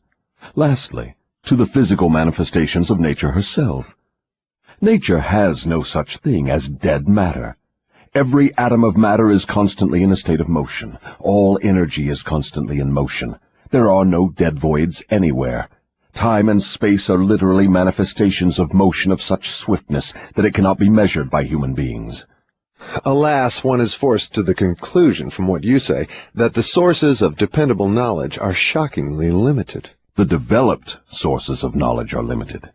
Every normal adult human brain is a potential gateway to all the knowledge there is throughout the universes. Every normal adult brain has within its mechanism the possibility of direct communication with infinite intelligence, wherein exists all the knowledge that is or can ever be. Your statement leads me to believe that human beings may become all they have attributed to what they call God. Is that what you mean? Through the law of evolution, the human brain is being perfected to communicate at will with infinite intelligence. The perfection will come through organized development of the brain, through its adaptation to nature's laws. Time is the factor which will bring perfection. What causes cycles of recurring events such as epidemics of disease, business depressions, wars, and crime waves? All such epidemics in which great numbers of people are similarly affected are caused by the law of hypnotic rhythm, through which nature consolidates thoughts of a similar nature and causes those thoughts to be expressed through mass action. Then the Great Depression was put into motion because great numbers of people were influenced to release thoughts of fear. Is that correct? Perfectly. Millions of people were endeavoring to get something for nothing through stock gambling. When they suddenly discovered they had gotten nothing for something, they became frightened, rushed to their banks to draw out their balances, and the panic was on. Through mass thought of millions of minds, all thinking in terms of fear of poverty, the Depression was prolonged over a period of years. From what you say, I deduce that nature consolidates the dominating thoughts of people and expresses these thoughts through some form of mass action, such as business depressions, business booms, and so on. Is that correct? You have the right idea. Let us now take up the next of the 7 principles. Go ahead and describe it. The next principle is time, the 4th dimension. What relationship is there between time and the operation of the law of hypnotic rhythm? Time is the law of hypnotic rhythm. The lapse of time required to give permanency to thought habits depends upon the object and the nature of the thoughts. But I understood you to say that the only enduring thing in nature is change. If that is true, then time is constantly changing, rearranging, and recombining all things, including one's thought habits. How then could the law of hypnotic rhythm give permanency to one's thought habits? Time divides all thought habits into 2 classes, negative thoughts and positive thoughts. One's individual thoughts are, of course, constantly changing and being recombined to suit the individual's desires. But thoughts do not change from negative to positive, or vice versa, except through voluntary effort on the part of the individual. Time penalizes the individual for all negative thoughts, and rewards him for all positive thoughts, according to the nature and purpose of the thoughts. If one's dominating thoughts are negative, time penalizes the individual by building in his mind the habit of negative thinking, and then proceeds to solidify this habit into permanency every second of its existence. Positive thoughts are likewise woven by time into permanent habits. The term permanency, of course, refers to the natural life of the individual. In the strict sense of the term, nothing is permanent. Time converts thought habits into what might be called permanency during the life of the individual. Now I have a better understanding of how time works. What other characteristics has time in connection with the earthly destiny of human beings? Time is nature's seasoning influence through which human experience may be ripened into wisdom. People are not born with wisdom, but they are born with the capacity to think, and they may, through the lapse of time, think their way into wisdom. Do youths ever possess wisdom? Only in very elementary matters. Wisdom comes only through the lapse of time. It cannot be inherited, and it cannot be imparted from one person to another except through the lapse of time. Does the lapse of time force an individual to acquire wisdom? No. Wisdom comes only to non-drifters who form positive thought habits as a dominating force in their lives. Drifters and those whose dominating thoughts are negative never acquire wisdom, except of a very elementary nature. From what you say, I infer that time is the friend of the person who trains his mind to follow positive thought habits, and the enemy of the person who drifts into negative thought habits. Is that correct? That is precisely true. All people can be classified as drifters and non-drifters. Drifters are always at the mercy of the non-drifters, and time makes this relationship permanent. Do you mean that if I drift along through life without definite aim or purpose, the non-drifter may become my master, and time only serves to give the non-drifter a stronger and more permanent grip upon me? That is stating the truth exactly. What is wisdom? Wisdom is the ability to relate yourself to nature's laws so as to make them serve you, and the ability to relate yourself to other people so as to gain their harmonious, willing cooperation in helping you to make life yield whatever you demand of it. Then accumulated knowledge is not wisdom. Great heavens, no! If knowledge were wisdom, the achievements of science would not have been converted into implements of destruction. What is needed to convert knowledge into wisdom? Time, plus the desire for wisdom. Wisdom is never thrust upon one. It is acquired, if at all, by positive thinking, through voluntary effort. Is it safe for all people to have knowledge? It is never safe for anyone to have extensive knowledge without wisdom. What is the age at which most people who acquire wisdom begin to acquire it? The majority of people who acquire wisdom do so after they have passed the age of 40. Prior to that time, the majority of people are too busy gathering knowledge and organizing it into plans to spend any effort seeking wisdom. What circumstance of life is most apt to lead one to acquire wisdom? Adversity and failure. These are nature's universal languages through which she imparts wisdom to those who are ready to receive it. Do adversity and failure always bring wisdom? No, only to those who are ready for wisdom and have voluntarily sought it. What determines one's readiness to receive wisdom? Time and the nature of one's thought habits. Is newly acquired knowledge the same as time-tested knowledge? No. Knowledge tested through the lapse of time always is superior to that which has been newly acquired. Time gives to knowledge definiteness in both quality and quantity, and dependability. One can never be sure of knowledge that has not been tested. What is dependable knowledge? It is knowledge which harmonizes with natural law, which means that it is based upon positive thought. Does time modify and alter the values of knowledge? Yes, time modifies and alters all values. That which is accurate knowledge today may become null and void tomorrow because of time's rearrangement of facts and values. Time modifies all human relationships for better or for worse, depending upon the policy through which people relate themselves to one another. In the realm of thought there is a time when it is proper to sow the seeds of thought, and there is a proper time to reap the harvest of those thoughts, the same as there is a time to sow and a time to reap from the soil of the earth. Without the proper measurement of time between the sowing and the reaping, nature modifies or withholds the rewards of the sowing. Go ahead now and describe the last two of the 7 principles. The next principle is harmony. Throughout nature one may find evidences that all natural law moves in an orderly manner, through the law of harmony. Through the operation of this law, nature forces everything within the range of a given environment to become harmoniously related. Understand this truth, and you will catch a new and a more intriguing vision of the power of environment. You will understand why association with negative minds is fatal to those seeking self-determination. Do you mean that nature voluntarily forces human beings to harmonize with the influences of their environment? Yes, that is true. The law of hypnotic rhythm forces upon every living thing the dominating influences of the environment in which it exists. If nature forces human beings to take on the nature of the environment in which they live, what means of escape are available to people who find themselves in an environment of poverty and failure, but desire to escape? They must change their environment or remain poverty-stricken.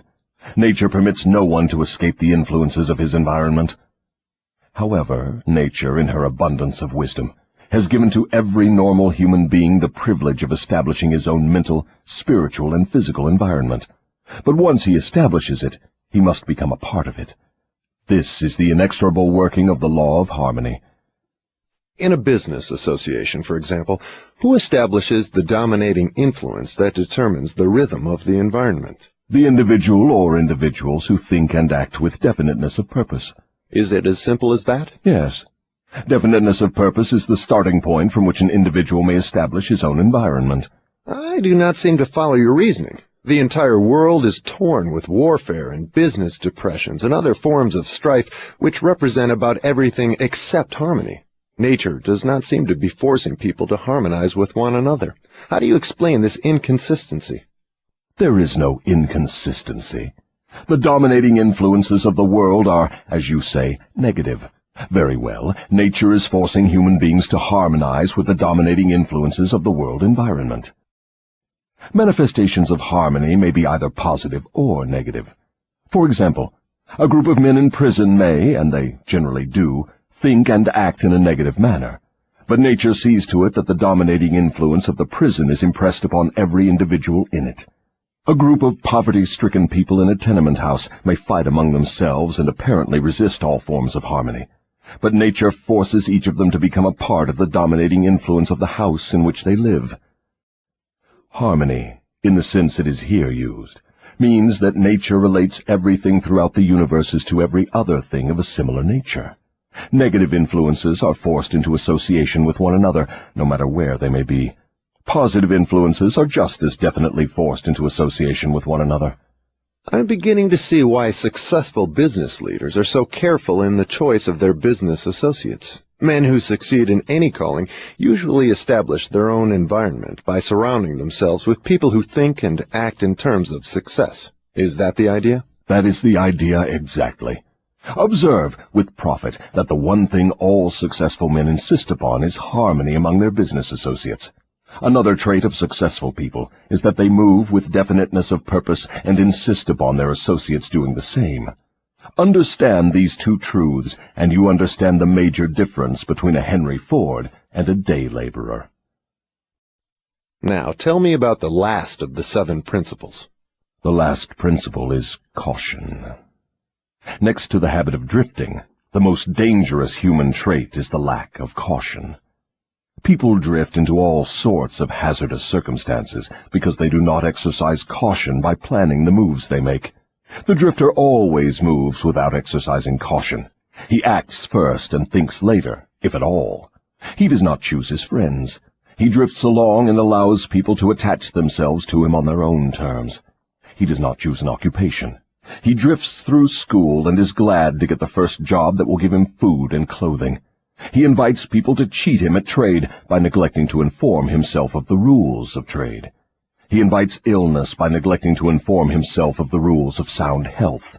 He invites poverty by neglecting to protect himself against the environmental influences of the poverty-stricken. He invites failure at every step he takes by neglecting to exercise the caution to observe what causes people to fail. He invites fear in all its forms by his lack of caution in examining the causes of fear.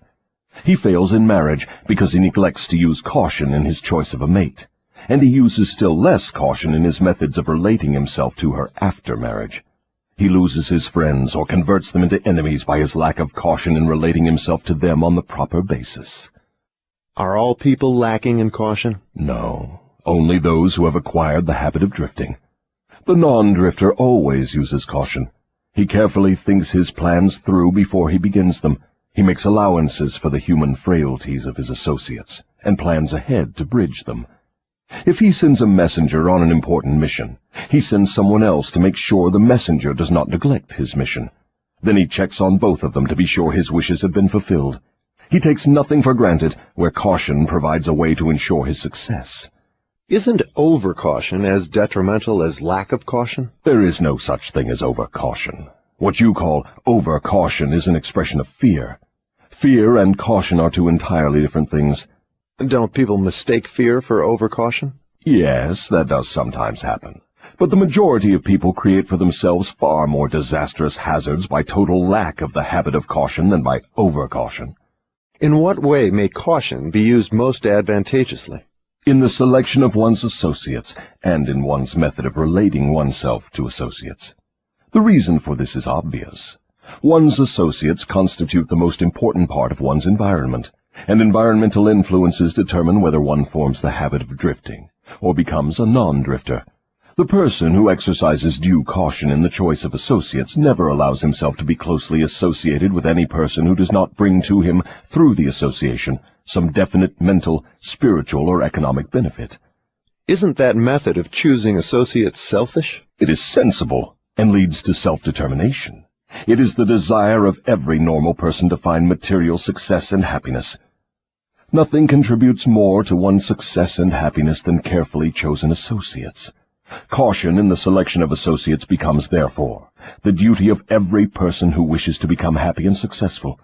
The drifter allows his closest associates to attach themselves to him on their own terms. The non-drifter carefully selects his associates and allows no one to become closely associated with him unless that person contributes some form of helpful influence or bestows some definite benefit. It never occurred to me that caution in the selection of friends had so definite a bearing on one's success or failure. Do all successful people exercise caution in the selection of all their associates, whether in business, social, or professional relationships? Without the exercise of caution in the choice of all associates, no one may be certain of success in any calling. On the other hand, lack of exercise of caution brings almost certain defeat in whatever one undertakes. Summary. 3 things connected with my interview with the devil interest me most. These 3 factors interest me because they have been the most important influences in my own life, a fact which any listener of my story can easily discern. The 3 important factors are the habit of drifting, the law of hypnotic rhythm through which all habits are made permanent, and the element of time. Here is a trio of forces which hold inviolate the destinies of all men. The 3 take on a new and more important meaning when they are grouped and studied as a combined force. It takes but little imagination and scarcely any understanding of natural laws for one to see that most of the difficulties in which people find themselves are of their own making. Moreover, difficulties seldom are the outgrowth of immediate circumstances. They are generally the climax of a series of circumstances which have been consolidated through the habit of drifting and with the aid of time. Samuel Insull did not lose his $4 billion industrial empire as the result of the Depression. He began losing it long before the Depression, when he became the victim of a group of women who flattered him into turning his talents from public utilities to grand opera. If ever a man in a high position in the financial world went down because of the power of drifting, hypnotic rhythm, and time, that man was Samuel Insull. I am writing from accurate knowledge of Mr. Insull and the cause of his troubles dating from the time that I served with him during the World War to the time of his ill-advised attempt to run away from himself. Henry Ford went through the same depression that swept Mr. Insull under, but Ford came out on top without a scratch. Do you want to know the reason? I'll tell you. Ford has the habit of not drifting on any subject. Time is Ford's friend, because he has formed the habit of using it in a positive, constructive manner, with the aid of thoughts of his own making, woven into plans of his own creation. Take any circumstance you wish, measure it with reference to its relationship to the habit of drifting, hypnotic rhythm, and time, and you may ascertain accurately the cause of all success and all failure. Franklin D. Roosevelt went into office with a bang during his first term. He had but one major purpose in mind, and that was very definite. It was to stop the stampede of fear and start people to thinking and talking in terms of business recovery instead of business depression. In carrying out that purpose, there was no drifting. The forces of the entire nation were consolidated and moved as one to help carry out the president's definite purpose. For the first time in the history of America, the newspapers of all political leanings, the churches of all denominations, the people of all races and colors, and the political organizations of all brands united themselves into one stupendous power for the sole purpose of helping the president restore faith and normal business relationships in the country. In a conference held between the president and a group of emergency advisors a few days after he went into office, I asked him what was his major problem. He replied, "It is not a question of majors and minors. We have but one problem, and that is to stop fear and supplant it with faith." Before the end of his first year in office, the president had stopped fear and supplanted it by faith, and the nation was slowly but surely on the way out of the jungle of depression.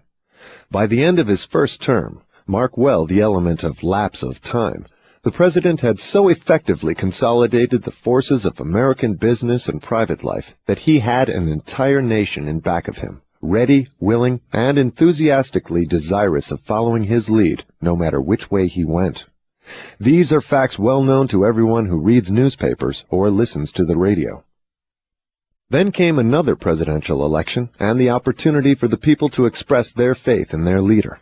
They expressed it in a landslide without precedent in American politics, and the president went into office a second time with an almost unanimous electorate vote, with only 2 states meekly dissenting. Now observe how the wheel of life began to reverse itself and turn back in the other direction. The president changed his policy from definiteness of purpose to indefiniteness and drifting. His change of policy split the powerful labor group and turned more than half of it against him. It split the almost solid following he held in both houses of Congress, and more important than all this, it split the American people into pro- and anti-groups, with the result that about all the president had left of his original political assets was his $1,000,000 smile and his ready handshake, obviously not enough to enable him to regain the power he once wielded in American life. Here, then, we have an excellent example of a man who skyrocketed to great power through definiteness of purpose and belly flop to the starting point by his habit of drifting.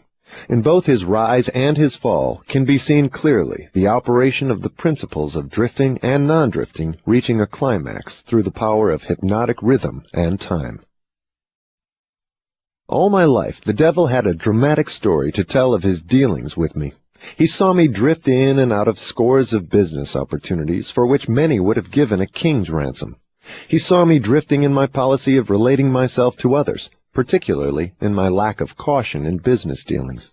The circumstance which saved me from fatal control of the law of hypnotic rhythm was the definiteness of purpose with which, at long last, I dedicated my entire life to the organization of a philosophy of individual achievement.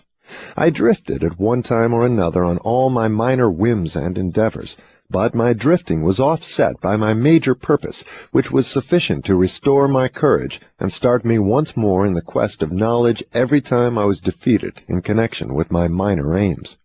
I learned something of the hazardous nature of the habit of drifting while engaged in analyzing more than 25,000 people in connection with the organization of the law of success. These analyses showed that only 2 out of every 100 have a definite major aim in life.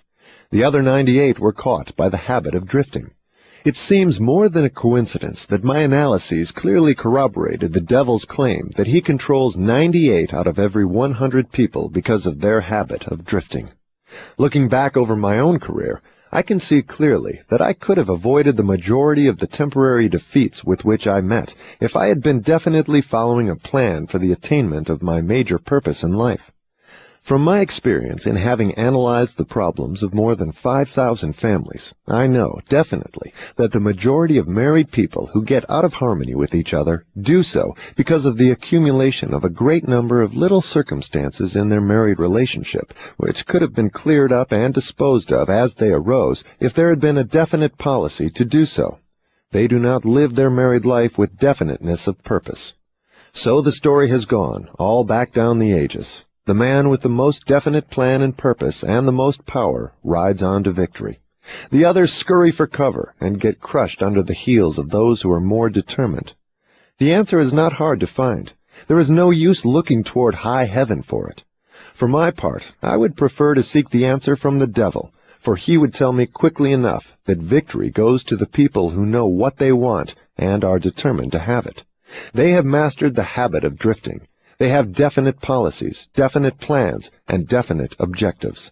Their opposition, which may outnumber them very greatly, has no chance against them, because the opposition has no plan, no purpose, no policy, except that of drifting along, hoping that something may turn up to help them. In those 3 brief sentences, you have the sum and the substance of the difference between success and failure, power and lack of it. We come now near to the end of our visit through this book. If we were to try to state in one brief sentence the most important part of that which I have tried to convey through the book, it would be something like this. One's dominating desires can be crystallized into their physical equivalents through definiteness of purpose backed by definiteness of plans, with the aid of nature's law of hypnotic rhythm and time. There you have the positive phase of the philosophy of individual achievement I've tried to describe through this book, brought down to an irreducible minimum of brevity and simplicity. If you expand the philosophy for the purpose of adapting it to the circumstances of life, you find that it is as broad as life itself, that it covers all human relationships, all human thoughts, aims, and desires. So here we are, at the end of the strangest of all the thousands of interviews I have had with the great and the near great, over a period of 50 years of labor in my search for the truths of life that lead to happiness and economic security. How strange indeed that after having had active cooperation from men such as Carnegie, Edison, and Ford, I should have been compelled, finally, to go to the devil for a working knowledge of the greatest of all the principles uncovered in my quest for truth. How strange that I was forced to experience poverty and failure and adversity in 100 forms before being given the privilege of understanding and using a law of nature which softens the thrust of these wicked weapons or wipes them out altogether. But the strangest of all this dramatic experience which life has provided me is the simplicity of the law through which, if I had understood it, I could have transmuted my desires into substantial form without having to undergo so many years of hardship and misery.